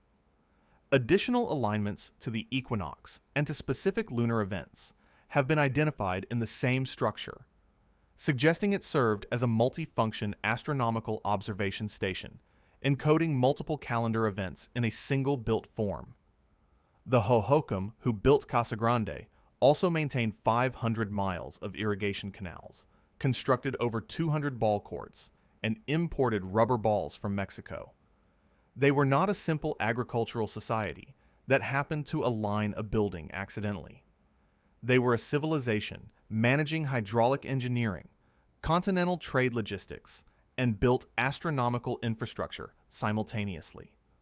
The 4-story adobe building with precision astronomical holes in the walls sits in the Arizona desert and receives a fraction of the scholarly attention given to monuments with comparable astronomical functions on other continents. The function is identical. The attention is not. That is not a scientific distinction. That is a geographic one. 48. You've been told that pre-Columbian North Americans had no writing systems, only oral traditions and pictographic art that specialists have deliberately decided not to classify as writing, because the classification carries implications that create problems for the established narrative of American cultural history. Mi'kmaq hieroglyphic writing, a system of symbols representing words and concepts, was documented by French missionaries in the 17th century as a pre-existing indigenous system they adapted for catechism purposes. The question of whether it predates European contact or was inspired by missionary contact has not been resolved. The Ojibwe and related Algonquian peoples maintained birchbark scroll records for the Midewiwin Grand Medicine Society, containing complex symbolic notation that preserved ceremonial knowledge across generations in a system that specialists have debated classifying as writing for decades without reaching consensus. The academic distinction between writing and proto-writing, or mnemonic notation, is not a scientific boundary. It is a definitional one, and the definition has historically been applied in ways that exclude non-European systems, while including functionally comparable Old World systems whose cultural context made classification easier. The question of whether North America had writing depends entirely on your definition of writing, and the definition being used was constructed by people who already knew what they wanted the conclusion to be. When the definition changes the conclusion, rather than the evidence changing the conclusion, the process is something other than scholarship. 49. You've been taught that the Grave Creek Mound in West Virginia is a well-documented Adena culture site whose artifact record is understood and accounted for. In 1838, excavators tunneling into the mound found a small sandstone disc inscribed with 23 characters, that no linguist, epigrapher, or archaeologist has ever definitively identified, classified, or dismissed in the nearly 2 centuries since its recovery. The inscribed stone was displayed publicly, and copies of the inscription were sent to scholars across Europe and America. Over the following decades, it was claimed as Canaanite, Etruscan, Runic, Old British, Greek, and Phoenician by different experts, producing not a converging consensus, but an expanding list of incompatible attributions. Grave Creek Mound stands 62 feet high and is the largest Adena culture burial mound known, dated to approximately 250 to 150 BCE, and the most debated inscription in American archaeological history came out of it and then vanished. The original stone disappeared from its display case sometime in the mid-19th century and has never been recovered. All subsequent analysis has been based on hand-copied transcriptions of varying reliability made by people who disagreed about what they were looking at. The mystery did not merely go unsolved. The primary evidence walked out the door, and the argument has been conducted over copies of copies ever since. 50. You've been told that the Spiro Mounds in Oklahoma are an important Mississippian site that suffered some early disturbance before proper archaeological protection was established. In 1933, a group of men formed the Pocola Mining Company and leased the mounds for commercial excavation. They tunneled into the Great Mortuary Mound and found what witnesses described as an intact cedar log burial chamber of extraordinary density, containing stacked layers of copper plates, shell gorgets, fabric, wooden masks, and human remains in a concentration that observers at the time compared to the discovery of Tutankhamun's tomb in terms of richness and completeness. The contents were dynamited and sold piecemeal to antique dealers across the country, and internationally before the state of Oklahoma passed the first archaeological protection law in American history specifically to stop it. Thousands of irreplaceable artifacts were destroyed or scattered globally. The information encoded in their original spatial relationships, which artifact lay with which burial, which objects were grouped together, what the arrangement of the chamber meant, was destroyed permanently in a single season of commercial excavation conducted with explosives. America's closest archaeological equivalent to Tutankhamun's tomb was discovered, immediately blown up, and distributed to antique fairs across the continent for $300 lease terms during the Great Depression. The most significant archaeological catastrophe in North American history happened because of a land lease, and it is not the first thing mentioned when Spiro Mounds comes up in conversation. 51. You've been taught that pre-Columbian North America's archaeological story is largely recovered, that a century of professional excavation has given us a reasonably complete picture of what was here before European contact, and that the remaining gaps are details rather than fundamental structural unknowns. An estimated 90% of pre-Columbian archaeological sites in eastern North America have been destroyed by agricultural plowing, urban development, and erosion since European contact. That figure comes from standard archaeological survey estimates, not from fringe sources making dramatic claims. Sea level rise since the last glacial maximum has submerged an estimated 40% of the habitable land area of the Americas that existed during the period of earliest human occupation, placing the oldest American archaeological record under hundreds of feet of ocean. The 1837 smallpox epidemic that reduced the Mandan from 1,600 people to 125 in a single season is one of dozens of events that destroyed not just populations, but the accumulated knowledge, oral traditions, and institutional memory those populations carried. Everything in this video came from the fraction of the record that survived, was excavated before destruction, and was documented carefully enough to be studied. The full story of pre-Columbian America is mostly gone. What remains is sufficient to confirm that what's gone was extraordinary, which means you have been arguing about the outline of a painting where 90% of the canvas was destroyed before anyone thought to look at it carefully. 52. You've been told that indigenous calendrical systems in North America were simple, seasonal, and oral, useful for tracking planting cycles and ceremonial timing, but not capable of producing physical records that functioned as durable historical documents. The Tohono O'odham people of the Sonoran Desert maintained notched wooden calendar sticks recording consecutive years of rainfall, warfare, birth, death, and astronomical events in a continuous physical record stretching back centuries before European contact. Calendar sticks documented by anthropologist Edward Spicer and others in the early 20th century contained notched records spanning over 200 years of continuous annual events in a single family's custodianship, each mark corresponding to a specific occurrence readable only by trained keepers within the tradition. The practice was nearly destroyed during the boarding school era, when calendar stick keepers were removed from their communities, and the transmission of reading knowledge was broken at the generational link that would have carried it forward. The sticks survived in some cases. The people who could read the full symbol system did not survive in sufficient numbers to pass the knowledge intact. A 200-year written historical record maintained on wooden sticks was misclassified as decoration by the people who didn't know how to read it, and then the readers were removed by policy. The archive outlasted the librarians because of a deliberate institutional decision, not because of time.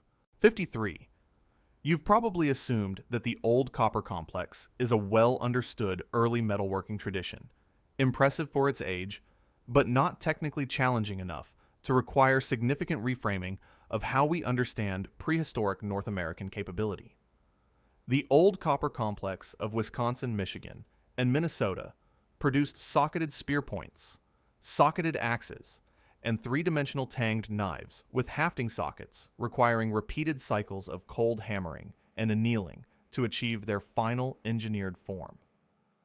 Annealing is the controlled heating and cooling of metal to restore malleability after work hardening, a metallurgical process requiring systematic knowledge of temperature, timing, and material behavior. These are not ornamental flat-hammered forms. These are fully engineered three-dimensional tools with the same technical sophistication as early Bronze Age copper implements from Europe and the Near East, appearing in North America at least 1,000 years before comparable European forms. The tradition dates to approximately 4000 BCE. After around 1000 BCE, the old copper complex shifted away from utilitarian tool production toward ornamental forms, a reversal of the normal technological trajectory in which any metalworking tradition becomes more practically oriented as it matures. Nobody has satisfactorily explained the reversal. America had sophisticated metallurgy 6,000 years ago, and apparently stopped using it for practical purposes at precisely the moment when the surrounding cultural context might have benefited most from metal tools. The decision, whatever it was made, and then not recorded. 54. You've been told that the abandonment of ancestral Puebloan cliff dwellings around 1300 CE is adequately explained by drought, and that the social dimensions of the collapse are secondary details rather than primary drivers. Sites like Cowboy Wash in Colorado, excavated between 1994 and 1997, produced skeletal remains showing cut marks, bone surfaces polished from sustained boiling in ceramic vessels, and marrow extraction consistent with cannibalism, in a context suggesting social breakdown severe enough to cross cultural boundaries that would normally have prevented such acts. Tree ring data confirms a severe drought from approximately 1276 to 1299 CE in the Four Corners region, and the climatic trigger is real. But burned and deliberately destroyed kiva structures found across the Colorado Plateau represent something drought alone cannot explain. Kivas were the most sacred architectural spaces in ancestral Puebloan life. People fleeing drought do not systematically destroy their own ceremonial infrastructure on the way out, unless the alternative is leaving it functional for someone they regard as an enemy. Stephen LeBlanc's analysis of skeletal trauma rates suggests the 13th century Southwest was experiencing endemic warfare at rates comparable to the most conflict-saturated societies ever documented archaeologically. 30,000 people walked away from cliff cities they had spent centuries building. Drought explains why they left. The burning and the bones explain the conditions under which leaving became the only viable remaining option. 55. You've been taught that large-scale figurative stone sculpture was absent from pre-Columbian North America north of Mexico, that the material culture of Mississippian societies expressed itself through earthworks, copper, and shell rather than through carved stone of monumental ambition. Etowah Mounds in Georgia produced a male and female marble statue pair, each approximately 24 inches tall, carved with naturalistic human proportions, including rendered fingernails, a navel, and detailed facial features. Recovered from a submound burial context dating to the Mississippian period between approximately 1000 and 1550 CE. The marble was imported from Tennessee, not locally available at the Etowah site, meaning someone organized the acquisition of a specific raw material from a distant source specifically to produce these objects. No comparable stone figurative sculptures have been found anywhere in the Mississippian cultural sphere, making both statues entirely without archaeological parallel in their own tradition across the entire geographic range of the culture that produced them. Their paired placement in the burial suggests identities that mattered enough to preserve in imported stone with extraordinary technical investment, in a tradition that apparently produced this level of stone figurative work once and then stopped, leaving no documented school, no known precursor, and no identified successors anywhere in the regional record. One extraordinary pair of objects, alone in their category, in a burial, with nothing like them anywhere else. The tradition either never existed beyond this moment, or was almost entirely destroyed before anyone was looking. 56. You've been told that carved stone stelae, upright monument stones with formal incised imagery, are a Mesoamerican and Old World tradition with no authentic counterpart in Eastern North American archaeology. Crystal River site in Citrus County, Florida, contains 2 carved limestone stelae standing in front of burial mounds, the only confirmed example of true stelae in Eastern North America, in a site active from approximately 200 BCE to 1400 CE, that shows material culture connections to both the Ohio-Hopewell interaction sphere and to Mesoamerican monumental traditions. Stele 1 at Crystal River shows a carved human face in profile, a form with specific parallels to Olmec and early Maya stele traditions, placing it at the geographic point where Mesoamerican monument practice and North American mound culture meet in the same physical site. Crystal River was operating during the Hopewell period and producing objects that connect southward to Mesoamerica and northward to Ohio simultaneously, making it a potential relay point in the continental network whose full extent has never been mapped. The only confirmed stelae in eastern North America are in Florida, connecting Mesoamerican and Midwestern cultural traditions at a site that receives a fraction of the scholarly attention given to either of the traditions it apparently bridges. The most interesting convergence point in ancient American monumental history is consistently treated as a footnote to both of the stories it connects. 57. You've probably been taught that elite metalwork in Mississippian societies consisted primarily of copper ornaments and ceremonial objects, impressive but regionally sourced and limited in geographic scope. Large copper plates from Tennessee Mississippian sites, including the Duck River Cache and Peach Hollow Creek, measure up to 18 inches across and show evidence of wear consistent with use as ceremonial breastplates by high-status individuals, representing a tradition of copper metalwork at a scale and decorative complexity that the standard chiefdom model of Mississippian social organization does not adequately predict. The Duck River Cache, recovered in the 19th century, contained 11 large copper plates alongside ceremonial stone objects in a single deposit of exceptional richness. The decorative iconography on these plates, including the weeping eye motif, feathered costumes, and warrior imagery, connects them to the southern ceremonial complex and its still unexplained relationship to Mesoamerican artistic traditions. The copper source for these objects traces isotopically to Lake Superior, confirming a supply chain of over 1,000 miles maintained specifically for ceremonial metalworking. Elite warriors in Tennessee were wearing copper breastplates made from metal mined in Michigan and decorated in styles paralleling Mesoamerican warrior iconography from traditions 1,500 miles to the south. The continent was more integrated and more elaborate than the story you were given. The integration isn't subtle, it's in the isotopes. 58. You've been told that pre-Columbian tobacco use was a regional practice tied to cultures where the plant grew naturally, and that its distribution across North America was primarily a post-contact phenomenon spread through European and then indigenous trade networks operating after 1500 CE. Nicotine and cotinine residues have been detected using gas chromatography and mass spectrometry in ceramic pipes from sites across the Pacific Northwest, the Great Basin, and the Northern Plains, regions where tobacco does not grow naturally, in pre-contact archaeological contexts.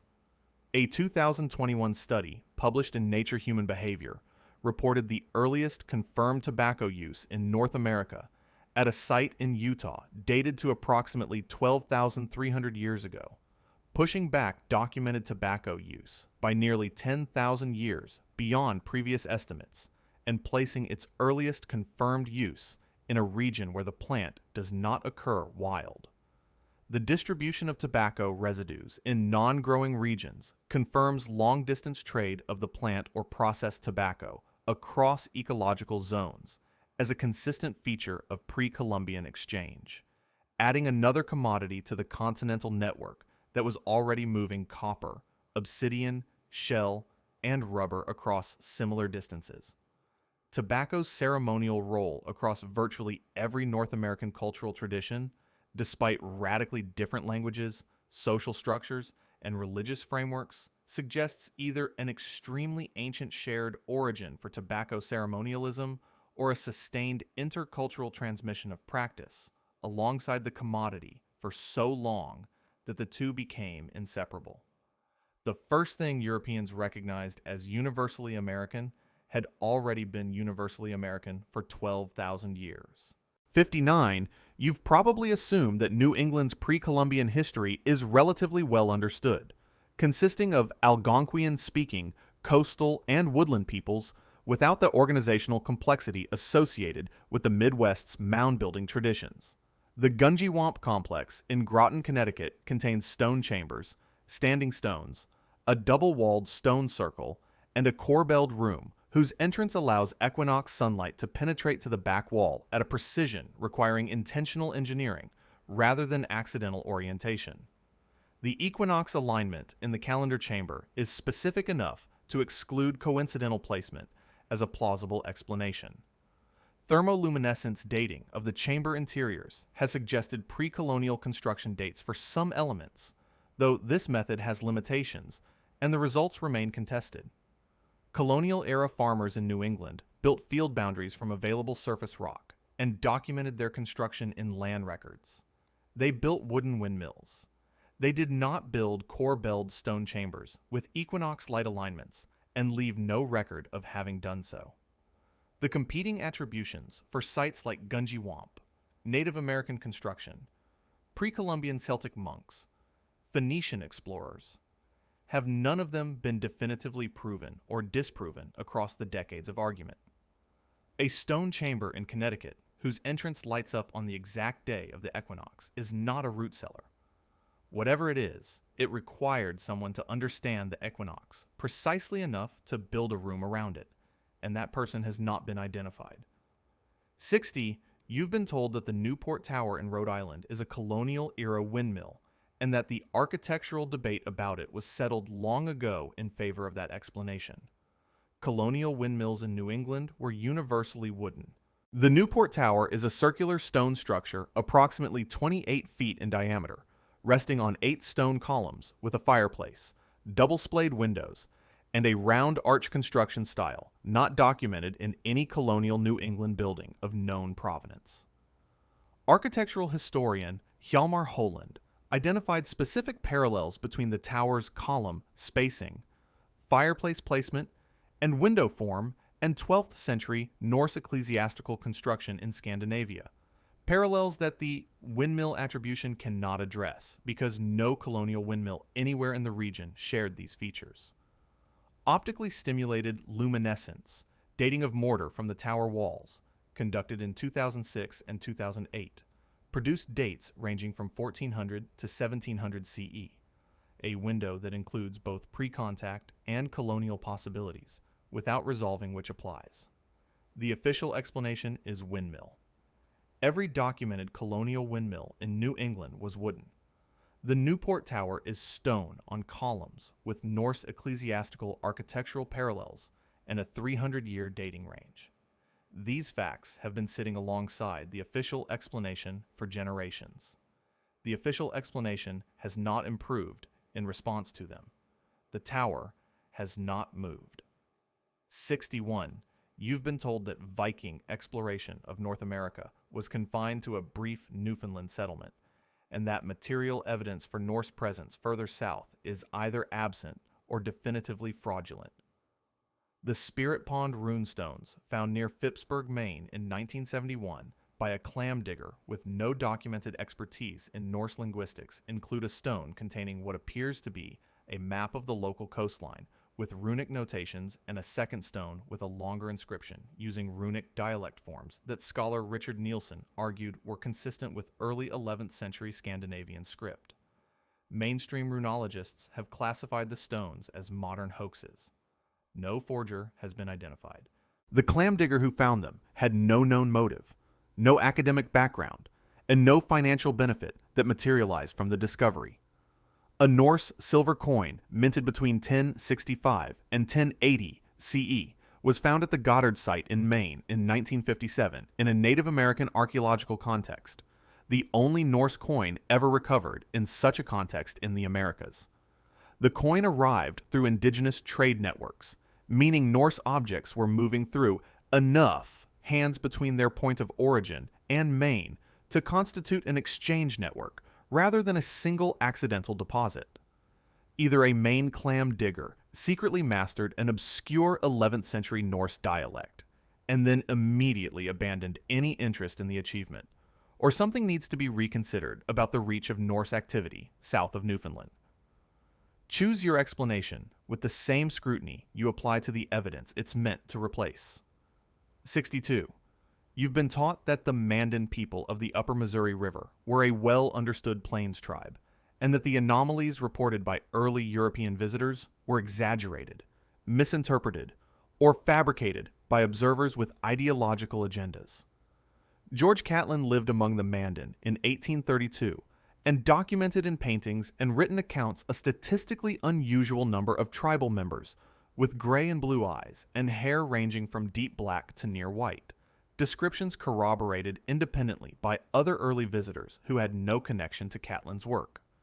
The Mandan's lone man creation narrative describes survival of a catastrophic flood in a large circular boat, a parallel to the Noah narrative documented by missionaries and ethnographers across multiple independent centuries of contact. The Welsh Prince Madoc legend, describing a 12th century Atlantic crossing, was investigated by 18th century Welsh scholars who consistently located reports of Welsh-speaking Native Americans in the Upper Missouri region where the Mandan lived.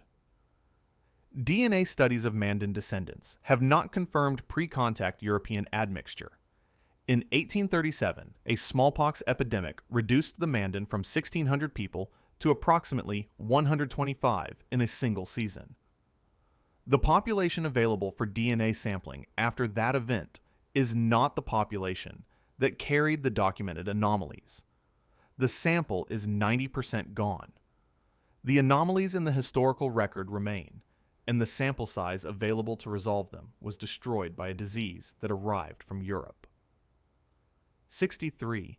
You've been told that the Hohokam of the American Southwest were a regional culture who developed irrigation agriculture and then borrowed ballgame traditions from Mesoamerica through casual contact, modest trade, and the slow diffusion of ideas across a large geographic distance.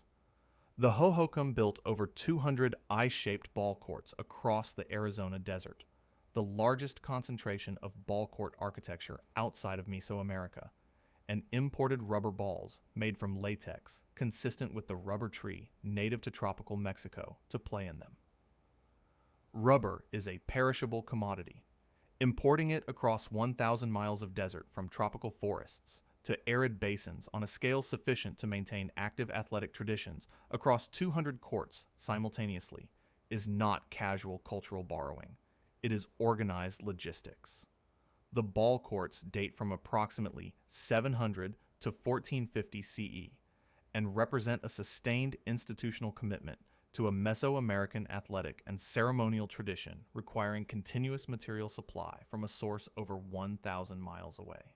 Paquimé in Chihuahua served as an apparent relay station in this exchange network, and the collapse of Paquimé around 1450 CE coincides with the abandonment of the Hohokam ball court system.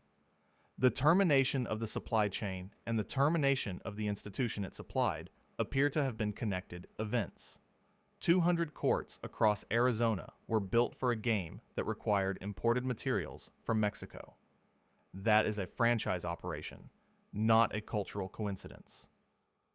64. You've probably been told that Kennewick Man's skeletal morphology was anomalous, but that the surrounding context of his discovery was straightforward. A body in a riverbank with associated artifacts telling a partial story about a 9,000-year-old individual. Kennewick Man was found with no associated artifacts whatsoever, no tools, no food remains, no debris from the burial event itself, an absence that is extraordinary for a burial of this age and implies either that the discovery location was a secondary burial site where the body was moved after initial interment elsewhere, or that his toolkit was deliberately removed before burial, both of which require complex mortuary behavior not commonly predicted for the period. A cascade-type projectile point was embedded in his hip, having fully healed over during his lifetime, meaning he survived a spear wound that would have required months of sustained recovery and active care from a social group capable of supporting a severely injured member through an extended period of incapacitation. Physical analysis indicated he was approximately 40 years old at death, old by the standards of his era, had healed from multiple serious prior injuries, and had a diet consistent with marine mammal consumption, despite being found 300 miles from the nearest ocean. Every confirmed fact about Kennewick Man raises a question the surrounding evidence cannot answer. That is what 9,000 years of missing context looks like when it presents itself as a single skeleton in a Washington riverbank.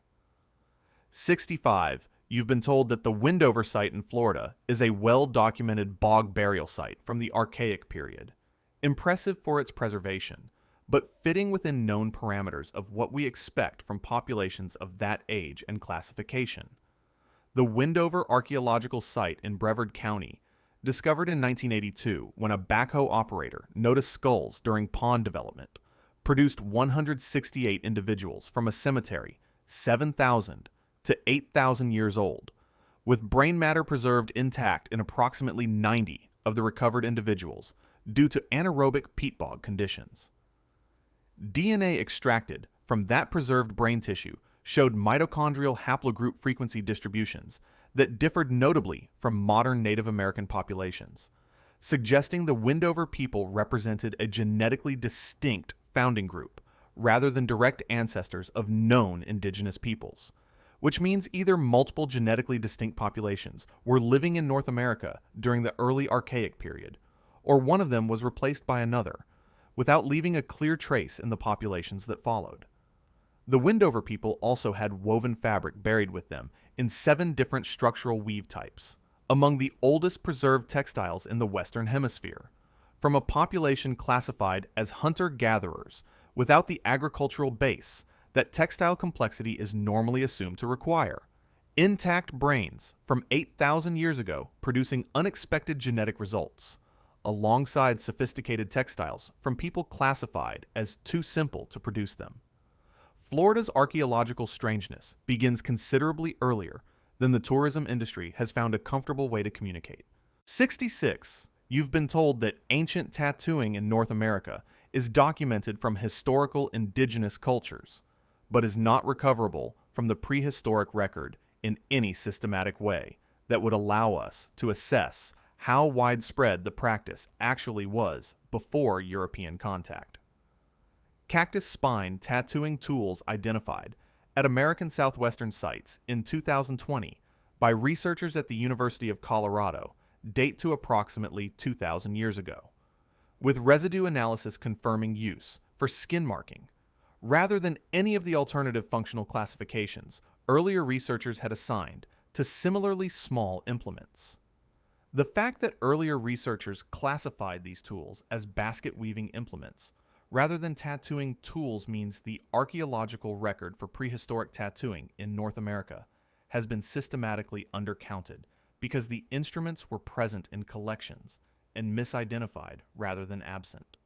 Ancient tattooing kits, including bone needles with sooty residue consistent with pigment application, have been found at multiple ancestral Puebloan and southwestern sites. Preserved skin markings reported from Ozark Bluff dweller mummified remains, though limited by the poor documentation standards of early 20th century excavation, indicate the practice was present in the Ozarks as well. The distribution across multiple unrelated cultural traditions suggests tattooing was not a single cultural innovation that spread gradually, but an ancient shared practice with deep continental roots. The tools were always in the collections. Somebody just needed to look at them more carefully than the first classification required. 67. You've been taught that the Etowah Mounds in Georgia are an important Mississippian site, and that the material culture recovered there reflects a sophisticated regional tradition. Etowah also produced copper masks and copper-covered wooden masks of a technical refinement that requires both advanced cold hammering metallurgy and a developed symbolic tradition to have produced. Objects that appeared at a level of complexity, suggesting full institutional development rather than experimental emergence. Hopewell culture burial mounds in Ohio produced comparable copper masks. Thin copper sheets cut and shaped to human facial proportions, with eye holes and features hammered in repoussé, requiring annealed copper and precision work across a surface that must hold its form without cracking. Some copper masks were placed directly over the faces of the deceased in burial contexts, suggesting a direct functional and spiritual relationship between the mask, the wearer's identity, and whatever the builders understood to follow death. The complete absence of copper mask traditions from cultures immediately before and after the Hopewell period creates a temporal isolation that standard cultural evolution models cannot explain without positing a tradition that developed fully, reached extraordinary refinement, and then ended without transferring its techniques to successor cultures. The sophistication was not gradual. It arrived in the burial record fully formed, operated at remarkable technical and symbolic complexity for several centuries, and then the tradition closed. That is not an evolution. That is a story with at least one chapter that has not been found. 68. You've been told that the Olmec civilization was an isolated Mesoamerican phenomenon, and that its trade relationships were contained within Mesoamerica, with no documented material connections to cultures further north in the continental interior or in the present-day United States. Obsidian artifacts at Hopewell Burial Mound sites in Ohio have been traced by geochemical analysis to the Pachuca source in Hidalgo, Mexico. Mexican volcanic glass transported approximately 2,000 miles to Ohio workshops during the 1st century CE. This is not theoretical contact inferred from stylistic similarity. This is a physically identified raw material with a confirmed geochemical fingerprint connecting an Ohio burial mound to a specific Mexican volcanic deposit, recovered from a datable archaeological context. The Hopewell interaction sphere was simultaneously moving obsidian from Yellowstone, copper from Lake Superior, shark teeth from the Gulf Coast, and grizzly bear teeth from the Rocky Mountains into the same Ohio mound complexes, making the Mexican obsidian one confirmed data point in a continental scale exchange network whose organizational complexity has been consistently underestimated by models that treat Ohio Hopewell as a regional phenomenon with long trade arms rather than a node in a genuinely continental system. Mexican volcanic glass in Ohio burial mounds. Ohio is not near Mexico. The organizational system that moved that glass 2,000 miles and deposited it in a burial context was running 2,000 years ago, and we still cannot fully explain how it was managed or why. When it ended as completely as it did. 69, you've been told that the Barrier Canyon-style petroglyphs of Utah are simply an early Native American rock art tradition, unusual perhaps, but explainable within the known parameters of pre-Columbian indigenous artistic practice. The elongated, ghost-like humanoid figures in these paintings, some dating to 7,000 or 8,000 years ago, have oversized eyes, absent mouths, and body proportions unlike virtually any other North American rock art tradition before or after them, in a style so distinct that it has never been attributed to any specific archaeological culture. The people who painted these figures have not been identified. Their relationship to any known subsequent tradition has not been established.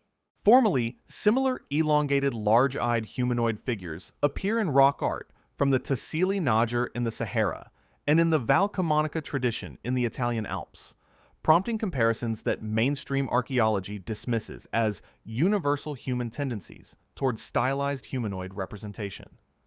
That explanation is reasonable as far as it goes, but it does not fully account for the specificity of the parallels, the consistent absence of mouths, the consistent disproportionate eye size, and the consistent elongation across traditions, separated by thousands of miles and thousands of years. Nobody has identified who painted the Barrier Canyon figures. Nobody has explained why similar figures appear in the Sahara and Italy.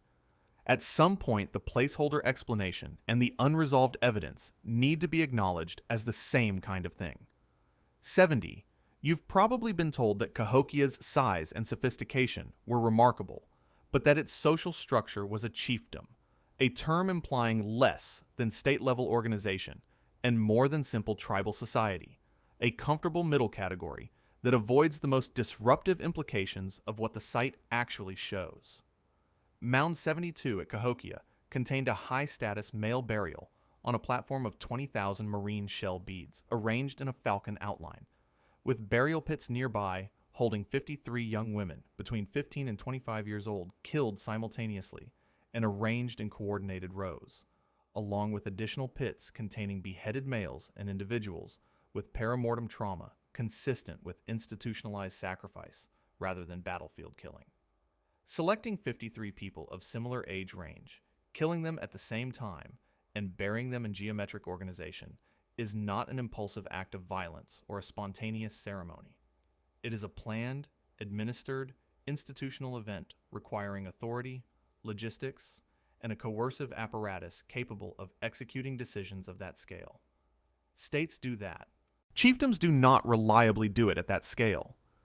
Cahokia at its peak had 10,000 to 20,000 residents, a Woodhenge astronomical observatory, a continental trade network, and an institutionalized human sacrifice program documented in the burial record. The category chiefdom is doing too much work with too little justification, and Mound 72 has been making that argument since 1967 without resolution. 71. You've been told that large pre-Columbian North American sites like Cahokia were impressive regional centers, but that their social organization was limited enough that the collapse of any one of them had primarily local consequences. The turquoise trade network centered on Chaco Canyon connected New Mexico mines to Maya ceremonial sites in the Yucatan, California Channel Islands burial contexts, and every major southwestern community in between. A continental luxury goods system with Chaco at its organizational hub processing an estimated 56,000 or more pieces of turquoise for redistribution. The collapse of Chaco Canyon around 1150 CE reduced turquoise at Mesoamerican sites in the following centuries, a consequence visible 2,000 miles from the source of the disruption. New Mexico turquoise identifiable by isotopic signature has been found at Chichen Itza, which is approximately 2,000 miles from the Cerritos Hills mines outside Santa Fe. The supply chain delivering that turquoise to Maya contexts ran continuously long enough to leave a visible reduction signal when it stopped. North America did not have regional cultures with occasional long-distance contact.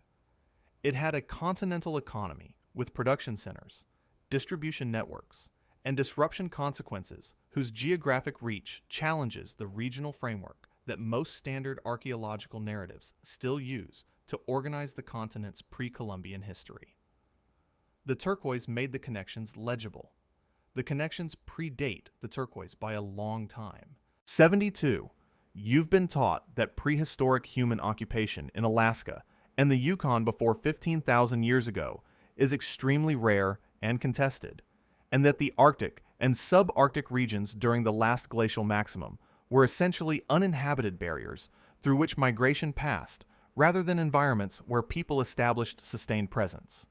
The Bluefish Caves in the northern Yukon were excavated by Jacques Cinq-Mars from 1977 through 1987, producing bone fragments from Ice Age megafauna, bearing cut marks and percussion damage he argued represented human activity at 24,000 years ago. The archaeological community dismissed his interpretation for decades, and he reportedly described the professional rejection as career-defining in the most damaging sense. A 2017 reanalysis by Lauriane Bourgeon and colleagues using modern microscopic techniques confirmed that cut marks on 15 bones were definitively human-made, with radiocarbon dates of approximately 24,000 years ago. If people were in the Yukon 24,000 years ago during the last glacial maximum, they were surviving conditions colder than anything the standard inhabitation models assumed was survivable in that region, and they were doing it well enough to leave a consistent activity signature across multiple bone specimens. Cinq-Mars spent his career arguing the bones were telling the truth. He died in 2022. The 2017 analysis confirmed he was right. The bones were always there. The confirmation required better microscopes and 40 years of institutional resistance.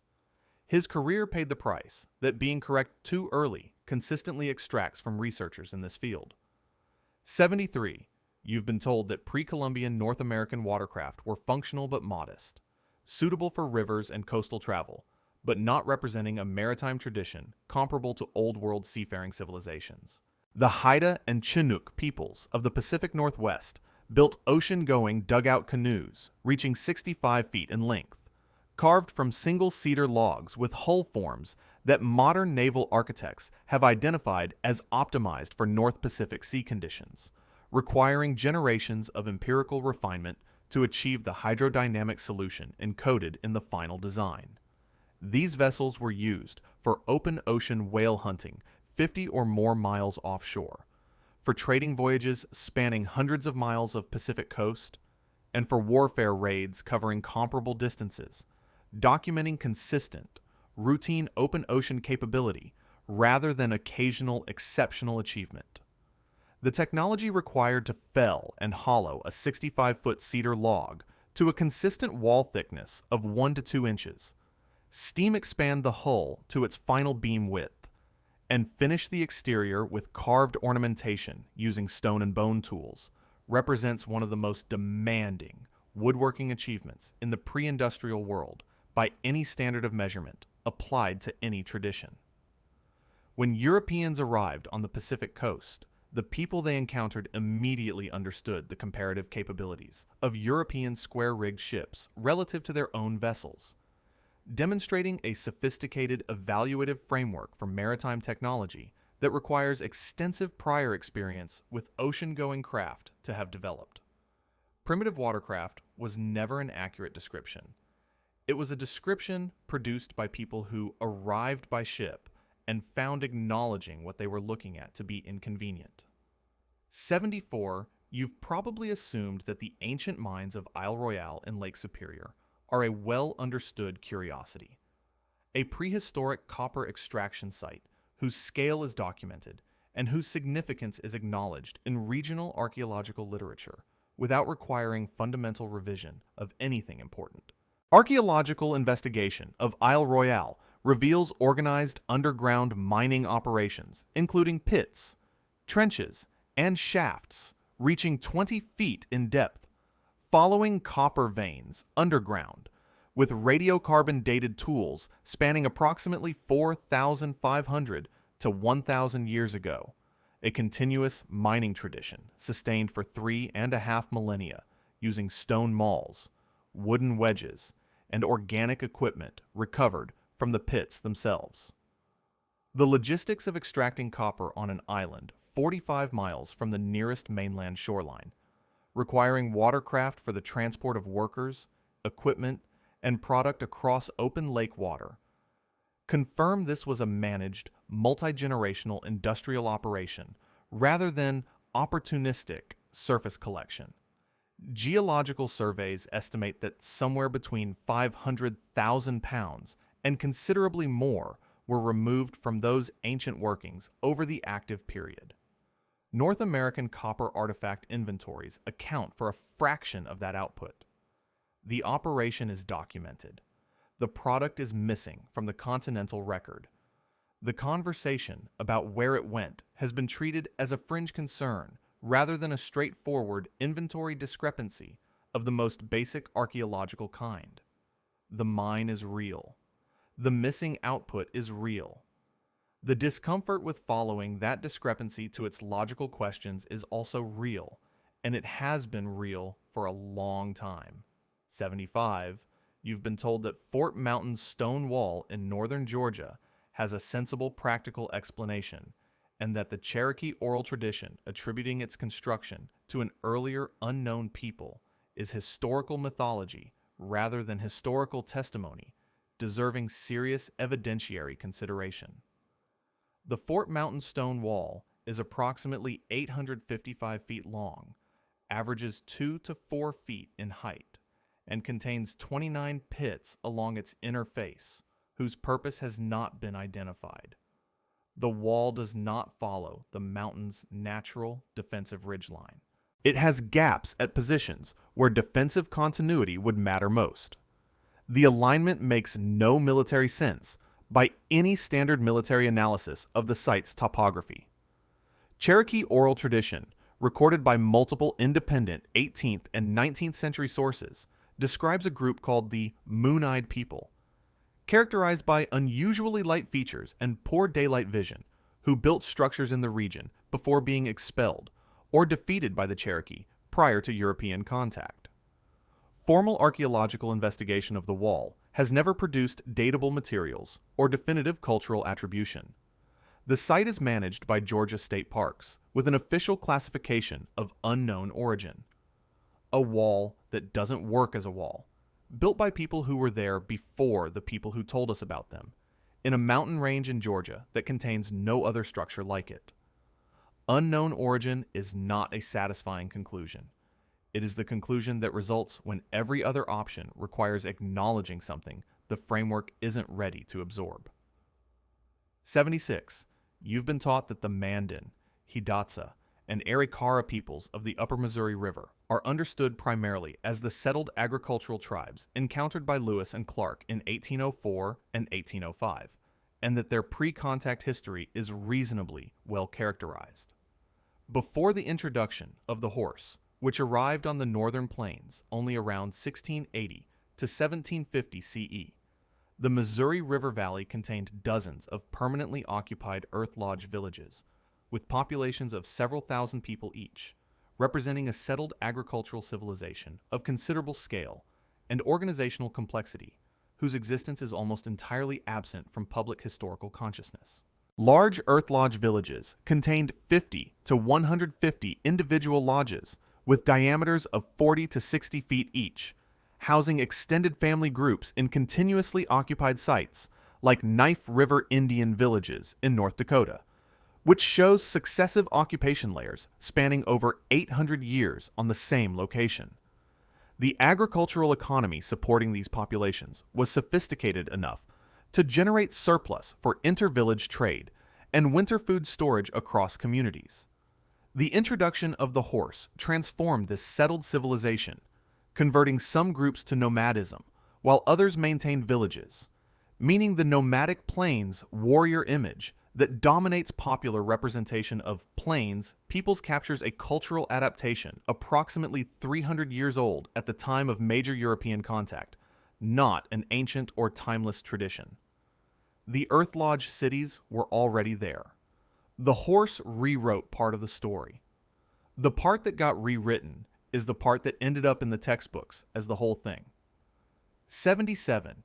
You've been told that the Tohono O'odham, Hohokam, and related southwestern peoples developed irrigation agriculture through gradual local innovation, and that the appearance of large-scale canal systems in the Arizona desert represents a straightforward trajectory from simple to complex over sufficient time. The Hohokam site of Snaketown in Arizona shows evidence of organized canal irrigation beginning as early as 300 BCE, over 1,000 years before the peak of Mesoamerican influence arrived in the region, meaning the Hohokam developed their canal system independently before any documented Mesoamerican contact introduced infrastructure concepts from the south. If Hohokam canal irrigation was independently invented, it represents one of only 4 or 5 independent inventions of large-scale irrigation agriculture in all of human history, placing it in the same category as Mesopotamia, Egypt, the Indus Valley, and China as a primary site of this foundational technological development. The pioneer period canals at Snaketown are smaller than the later system, but show the same engineering principles: consistent gradient and main canal with lateral distribution channels, confirming a continuous indigenous development trajectory rather than a borrowed system adopted wholesale from an external tradition. One of the world's handful of independent irrigation inventions happened in Arizona 2,300 years ago. The other 4 are each assigned chapters in standard world history education. The Arizona one gets a footnote in regional prehistory surveys. The agriculture was equally significant. The footnote is not the result of significance. It is the result of which civilizations got to write the comparative framework. 78.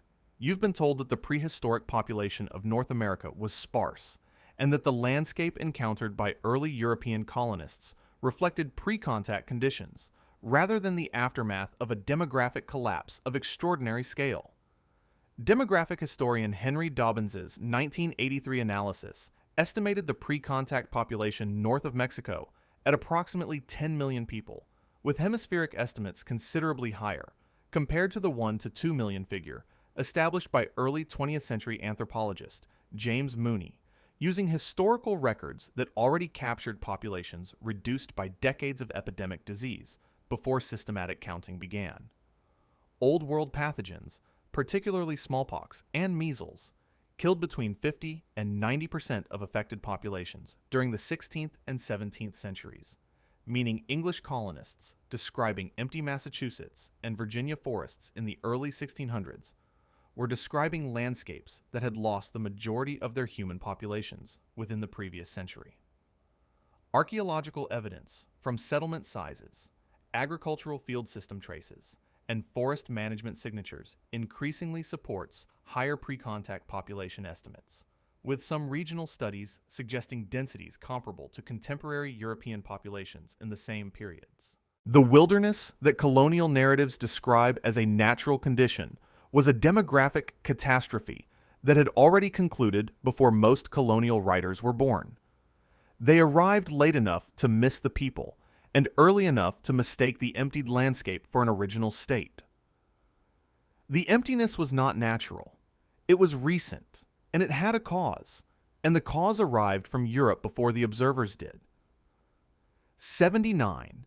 You've probably been told that the Ozark Bluff dweller sites of Arkansas and Missouri are known primarily for preserved organic materials, an interesting regional phenomenon from a culture active between approximately 500 BCE and 500 CE. Dry cave conditions in the Ozark Mountains naturally mummified hundreds of individuals from this culture, preserving hair, skin, textiles, and organic materials in a condition that revealed preserved clothing, preserved dietary evidence, and in some reported cases, preserved skin with markings consistent with tattooing, alongside hair colors ranging across a broader spectrum than is typically discussed in standard accounts of the site assemblages. The preserved textiles showed weaving techniques of considerable complexity, including twined, plaited, and woven fabrics in multiple structural patterns, among the oldest preserved textiles in North America, from a culture whose organizational complexity is consistently undercharacterized in regional archaeological literature. Excavation of these sites in the early 20th century was conducted before modern documentation standards existed, and many artifacts were distributed to private collectors before institutional oversight was established, creating permanent gaps in the recoverable record. A culture with mummified remains, complex textiles, and a range of preserved physical characteristics that have generated discussion since the 1920s. Excavated inadequately, documented poorly, and partially sold before science had the tools to ask the right questions of the material. Early American archaeology's first chapters were written in pencil. Someone spilled water on them before the ink could dry, and the pages that survived are not enough to reconstruct what was on the ones that didn't. 80, you've been told that the prehistoric canoe technology of the Pacific Northwest was impressive within North American terms, but not the kind of maritime achievement that warrants comparison with Old World seafaring traditions on equal terms. Clam gardens, constructed intertidal terraces, built by moving boulders to create optimal growing zones for butter clams and other shellfish, have been documented at over 150 sites along the British Columbia and Washington coasts, with some complexes stretching for miles of managed coastline.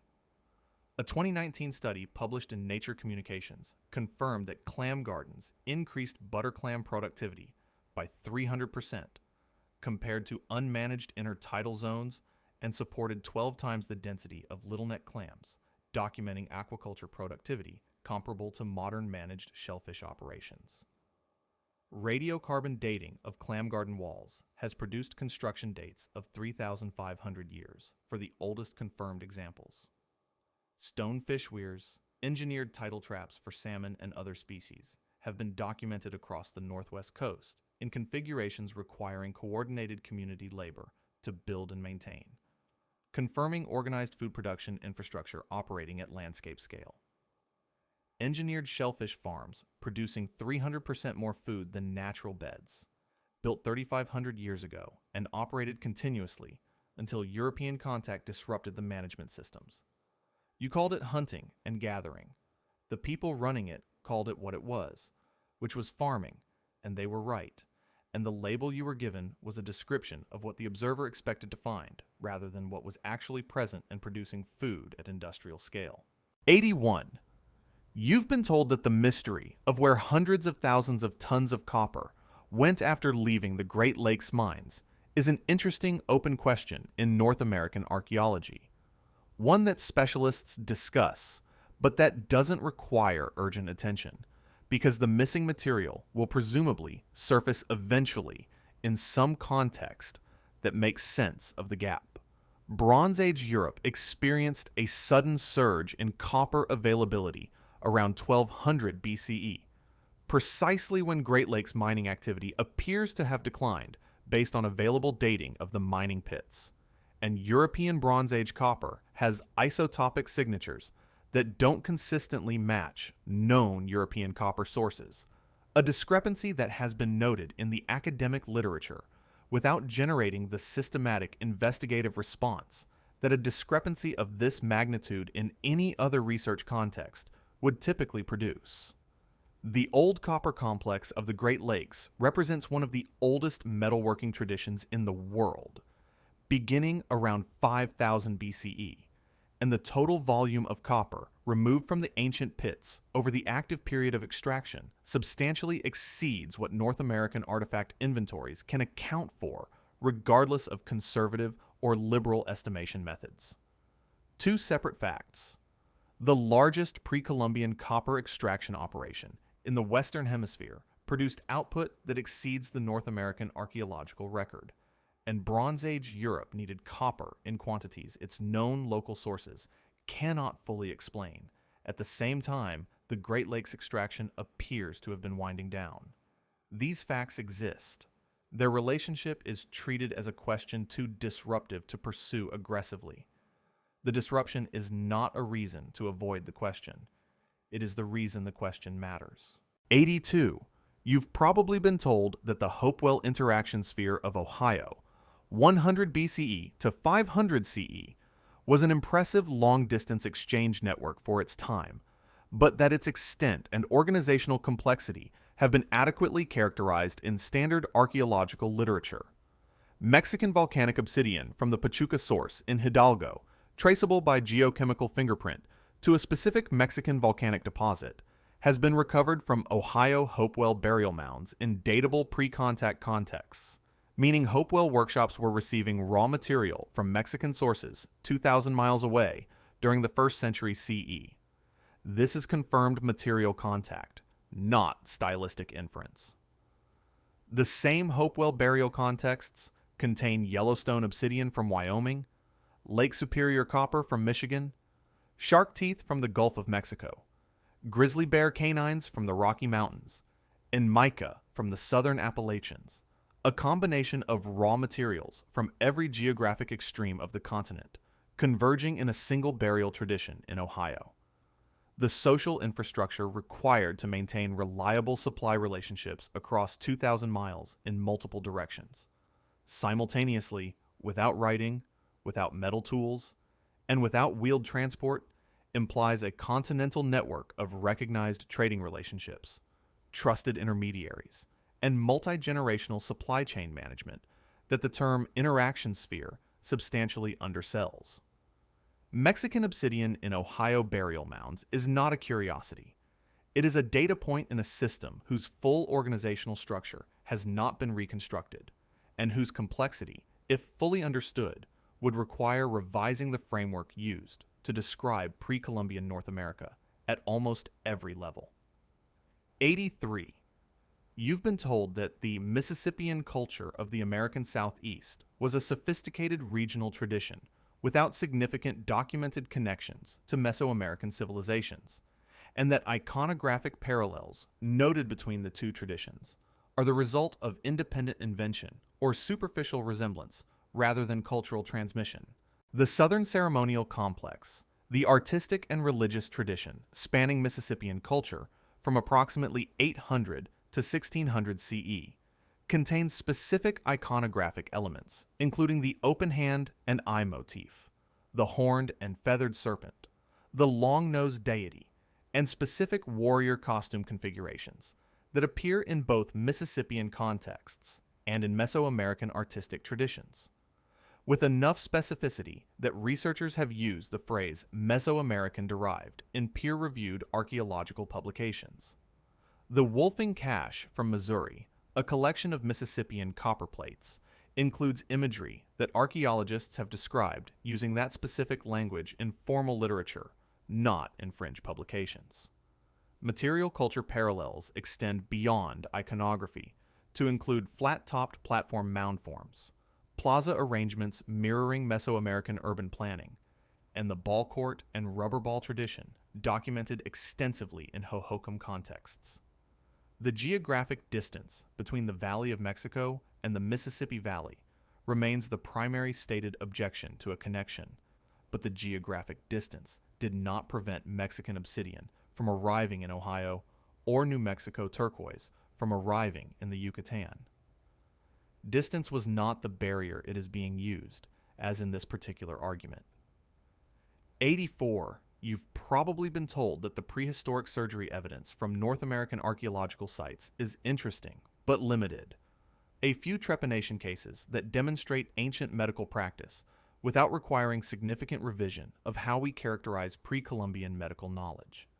Healed trepanation cases are distributed across Mississippian, ancestral Puebloan, and archaic period skeletal assemblages, with bone regrowth confirming patient survival for years following the procedure, and the distribution across multiple unrelated cultural traditions and time periods implies a widespread medical practice, with an expectation of successful outcomes built into the clinical decision-making that preceded each operation. Southwestern site skeletal assemblages show tooth drilling with inlay installation. Small pieces of turquoise or iron pyrite set into the tooth surface, a procedure requiring precision instruments and working knowledge of tooth anatomy sufficient to avoid the pulp chamber while creating a cavity for the inlay material. The Crow Creek Massacre Site in South Dakota, a 14th century mass grave of 486 individuals, shows pre-mortem healed injuries in multiple individuals consistent with prior combat and subsequent recovery, indicating sustained, organized medical care of wounded combatants between conflicts over extended periods. Successful brain surgery was routine enough to have a patient survival rate worth encoding in bone across multiple cultures and centuries.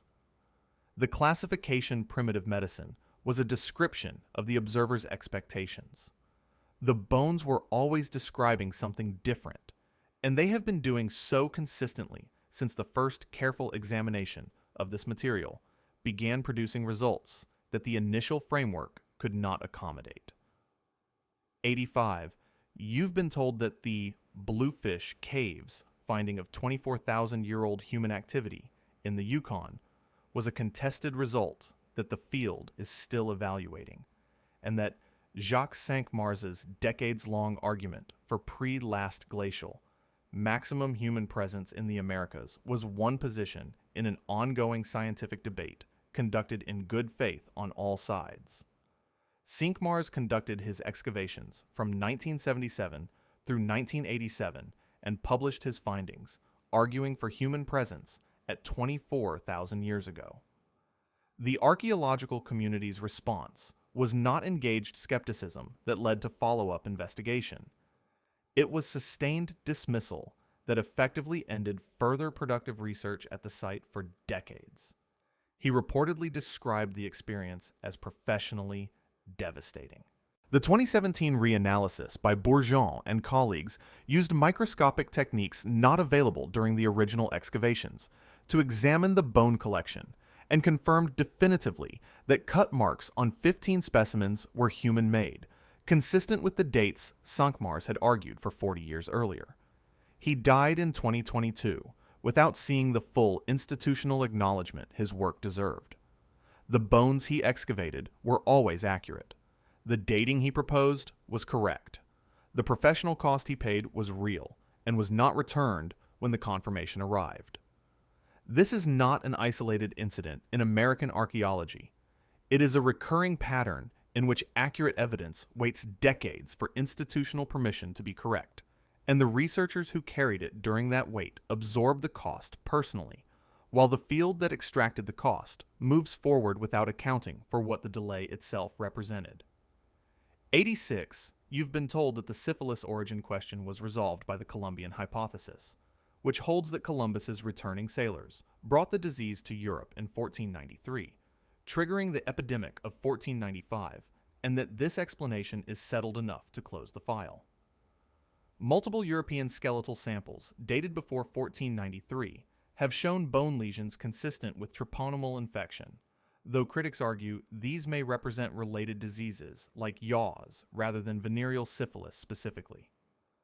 A 2011 study analyzing 54 pre-Columbian European skeletons found no convincing pre-contact syphilitic cases, supporting the Columbian hypothesis and appearing to settle the argument. A 2020 ancient DNA study of European medieval skeletons then found treponemal bacterial DNA in pre-Columbian samples, reopening the question by suggesting treponemal disease was present in Europe before Columbus in a form that may have evolved or been replaced by a strain arriving from the Americas. After 5 centuries of investigation using every available methodology from skeletal morphology to ancient genomics, the origin of syphilis remains formally unresolved.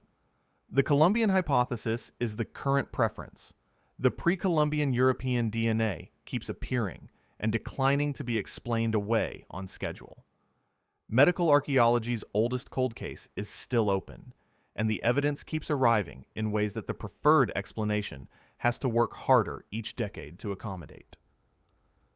87. You've been told that the pre-Columbian chicken bones from the Arauco site in Chile, dated to 100 years before Columbus, with DNA matching Polynesian lineages rather than European breeds, represent a contested finding that the field has appropriately set aside, pending resolution of methodological concerns about marine carbon reservoir effects on the radiocarbon dates. The sweet potato, a South American domesticate, has been confirmed by ancient DNA analysis to have been present in Polynesia approximately 1,000 years ago, meaning trans-Pacific contact between South America and Polynesia in the pre-Columbian period is not a hypothesis. It is established fact, accepted by the field after genetic evidence made the alternative position untenable. The direction the chicken traveled is questioned. The direction the sweet potato traveled is confirmed. Both would have required the same trans-Pacific voyage capability. Polynesian oral traditions in several cultures describe eastward voyages to a land mass and return journeys that were dismissed for generations as mythological embellishment and are now being reconsidered in light of the confirmed genetic contact in at least one commodity. When the plant evidence is accepted and the animal evidence from what would be the same voyage route is subjected to greater scrutiny, you are not applying the scientific method consistently across equivalent evidence. You are applying your tolerance for disruption selectively, and selective tolerance is not a methodology. It is a preference wearing a methodology's clothing. 88. You've probably been told that the Olmec civilization's colossal stone heads, the most visually distinctive artifacts of the Western Hemisphere's oldest complex civilization, are fully understood objects whose cultural and iconographic context is well established in the literature. The 17 known Olmec colossal heads, dating from approximately 1500 to 900 BCE, depict facial features that have generated sustained discussion among physical anthropologists because they don't correspond clearly to any known Mesoamerican indigenous population of the period. Mainstream archaeology rejects external contact hypotheses for the facial morphology and has not produced an alternative explanation that has achieved broad consensus. Olmec trade artifacts, including jade, obsidian, and polished magnetite mirrors, have been traced to sources that extend into present-day United States territory, and the Olmec collapse around 400 BCE remains unexplained, with the cultural continuity between Olmec and later Mesoamerican civilizations still being mapped in ways that affect interpretation of the broader continental network. The faces on the most famous monuments of the Western Hemisphere's first major civilization don't match the populations assumed to have been present. The civilization's collapse is unexplained, and the trade network extended further north than standard regional boundaries suggest. Each of these is a documented fact in the literature. Together, they constitute an open question that the field has not closed, whatever confidence the textbook summary implies. 89. You've been told that the Los Lunas Decalogue stone in New Mexico is either a genuine ancient inscription or an obvious modern fake, and that the debate has a clear answer even if you haven't been told what it is. The stone, located on the side of a basalt boulder approximately 35 miles south of Albuquerque on Hidden Mountain, bears a 70-word inscription of the Ten Commandments in a form of Paleo-Hebrew with some Greek letters mixed in, consistent with scripts used during the late 1st millennium BCE. Geologist George Morehouse examined the inscription in 1985 and estimated the weathering pattern indicated an age of several thousand years, a conclusion critics challenged on methodological grounds without producing an alternative weathering analysis of comparable specificity. Local Pueblo oral traditions reportedly referenced the inscribed stone before Anglo-American settlers arrived in the region, though the documentation of this oral history is contested. No forger has been identified for a carving that required expert knowledge of an ancient Near Eastern script form in a remote New Mexico desert location with no obvious audience or motive. The stone sits in the desert. The weathering continues. The inscription remains. The forger has never materialized. The alternative explanation requires someone with specialized ancient language knowledge to have carved a 70-word scripture in a dead script on a hidden boulder in New Mexico for reasons that nobody has ever been able to articulate convincingly in the century and a half since it was found. 90. You've been told that the Back Creek stone from Tennessee is a documented 19th century hoax planted by the original excavator, and that this conclusion was reached through careful analysis of the evidence rather than through institutional convenience. The stone was recovered in 1889 during a Smithsonian Bureau of Ethnology mound excavation and cataloged as Cherokee script. It sat in the collection for over 70 years, labeled incorrectly, before Semitic scholar Cyrus Gordon re-examined it in 1971 and identified the inscription as 1st century Paleo-Hebrew, translating approximately to "for Judea," at which point it had been upside down in the records for 7 decades. The burial context also contained brass bracelets with stylistic associations to Roman-era artifacts. The hoax explanation attributes the stone to excavator John Emmert, but has never produced direct evidence of his involvement, a demonstrated motive, or a source for the specific Paleo-Hebrew script knowledge that the inscription requires. What it has produced is the institutional comfort of having a dismissive classification available. The Smithsonian labeled it wrong for 70 years, shelved it inverted, and the current explanation for why it exists is that the person who found it planted it without leaving any trail of how he knew what to plant or why he would have bothered. The explanation is neater than the evidence that supports it. 91. You've been told that the Newark earthworks in Ohio are a well-understood Hopewell ceremonial complex, whose artifact record is fully accounted for, and whose significance is adequately captured by existing interpretive frameworks.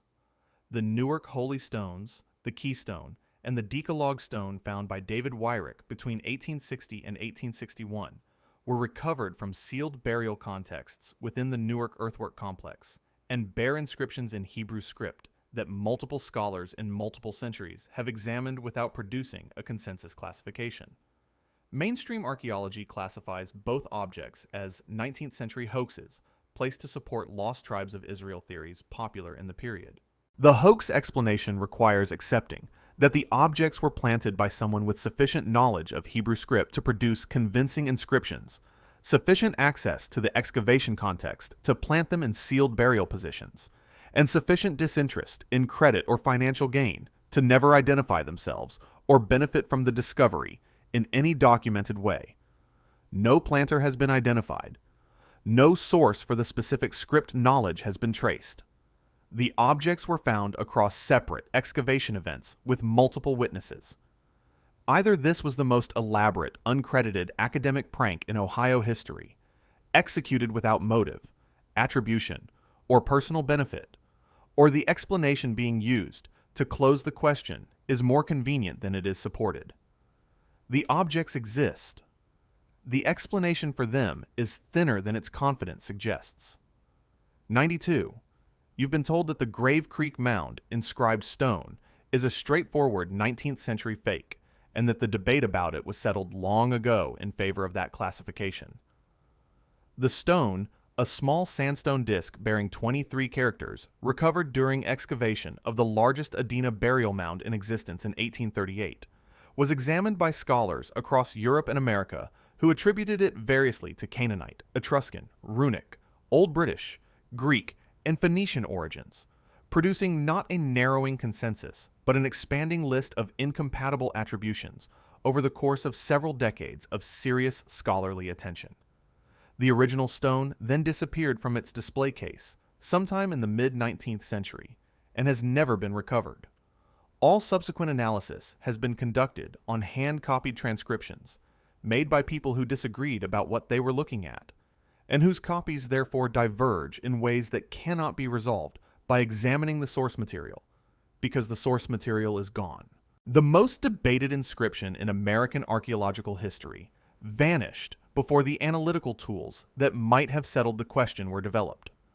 The copies that remain are copies of an object that no longer exists, made by observers who couldn't agree on what the object said.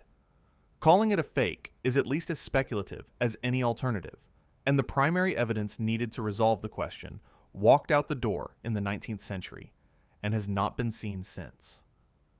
93. You've been told that the Windover Bog site in Florida is a documented Archaic period cemetery, impressive for its preservation conditions, but fitting within the expected parameters of what hunter-gatherer populations from 8,000 years ago should have been producing. The 168 individuals recovered from the site were buried in a peat bog that preserved brain tissue in approximately 90 of them, and DNA analysis of that tissue showed mitochondrial haplogroup frequency distributions differing notably from modern Native American populations, suggesting the Windover people were a genetically distinct founding group rather than ancestors of the indigenous peoples who followed them in the same region. They had woven fabric buried with them in 7 different structural weave types, representing a textile sophistication not expected from populations classified as pre-agricultural hunter-gatherers, without the organizational infrastructure that textile complexity is normally assumed to require. The construction of the cemetery itself, repeatedly returning deceased individuals to a specific water location in organized burial positions over an extended period, implies community continuity, deliberate mortuary planning, and a sustained relationship to place that the Forager classification does not adequately capture. 8,000 years of intact brain tissue, unexpected genetics, sophisticated textiles, and organized communal burial practice from a population the standard framework classified as too simple to produce any of it. The classification was applied before anyone looked at what the preservation had kept. The preservation was more honest than the category. 94. You've been told that the ancient turquoise trade network connecting the American Southwest to Mesoamerica is a known and documented phenomenon, adequately represented in archaeological literature, and that its significance is appropriately reflected in how the broader public understands pre-Columbian American history. New Mexico turquoise, identifiable by isotopic signature, has been found at Chichen Itza in the Yucatan. The Chaco Canyon workshops processed an estimated 56,000 or more turquoise pieces for redistribution at a scale requiring organized extraction, quality processing, and distribution management operating simultaneously. California Chumash sites on the Channel Islands have produced southwestern turquoise in burial contexts, confirming a separate westward route from the same mines. The collapse of Chaco Canyon around 1150 CE reduced turquoise at Mesoamerican sites in the following centuries, making the economic consequences of Chaco's decline visible 2,000 miles from the source of the disruption. These are not theoretical connections inferred from stylistic similarity. They are isotopically confirmed material transfers with datable contexts and measurable economic consequences at continental scale. North America had a continental economy with specialized production centers, managed distribution networks, and disruption consequences traceable across thousands of miles. The framework that describes this as a collection of regional cultures with occasional long-distance contact is not wrong because it's unfashionable. It's wrong because the turquoise keeps showing up in the wrong places for the framework to be accurate, and has been doing so for as long as anyone has been testing the samples. 95. You've been told that the conch shell trumpet and the marine shell trade in pre-Columbian North America reflect a modest ceremonial exchange of prestige goods across regional boundaries, an interesting but not structurally significant component of the broader Hopewell and Mississippian exchange systems. Conch shell trumpets made from Bizicon and Strombus species, native exclusively to Gulf of Mexico and Atlantic coast waters, appear at burial and ceremonial sites across the entire eastern woodlands, from the Gulf Coast to the Great Lakes, in a distribution pattern spanning over 1,000 miles from the nearest marine shellfish habitat, across multiple cultural traditions and time periods dating back at least 5,000 years. The same instrument moving through the same exchange network across 5,000 years of cultural transformation, surviving every population shift, every political reorganization, and every technological change that replaced all other aspects of the societies it passed through, indicates that whatever ceremonial role this object played, It was significant enough that no cultural successor in 5 millennia found a reason to stop wanting one. Most modern institutions have not maintained a single practice for 5,000 years.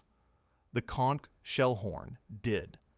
The organizational networks that kept it moving from the Gulf of Mexico to the Great Lakes did. The significance embedded in that continuity is not reflected in how the object is typically presented in survey accounts of Eastern Woodlands prehistory, where it appears as a trade good rather than as evidence of a ceremonial commitment that outlasted every civilization that carried it.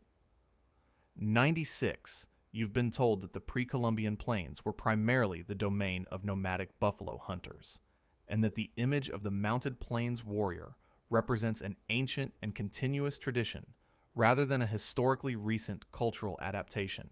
The horse arrived on the northern plains only around 1680 to 1750 CE, meaning mounted nomadic plains culture is approximately 300 years old at the time of its first extensive documentation by European observers. Before that arrival, the Missouri River Valley contained dozens of large, permanently occupied earth lodge villages, with populations of several thousand people each, representing a settled agricultural civilization whose scale and continuity is almost entirely absent from popular historical consciousness. The Knife River Indian Villages site in North Dakota shows successive earth lodge occupation layers spanning over 800 years on the same location. Individual lodges ranged from 40 to 60 feet in diameter, housing extended family groups, and the agricultural economy was sophisticated enough to generate surplus for inter-village trade and extended winter storage. The introduction of the horse transformed some groups to nomadism, while others maintained villages, meaning the mounted nomadic warrior image describes one cultural adaptation, approximately 300 years old, not a timeless tradition. The Earth Lodge cities were there for 800 years before the horse arrived. The 3 centuries of mounted nomadism that followed are what ended up in the history books as the full story of the people who built them. 97.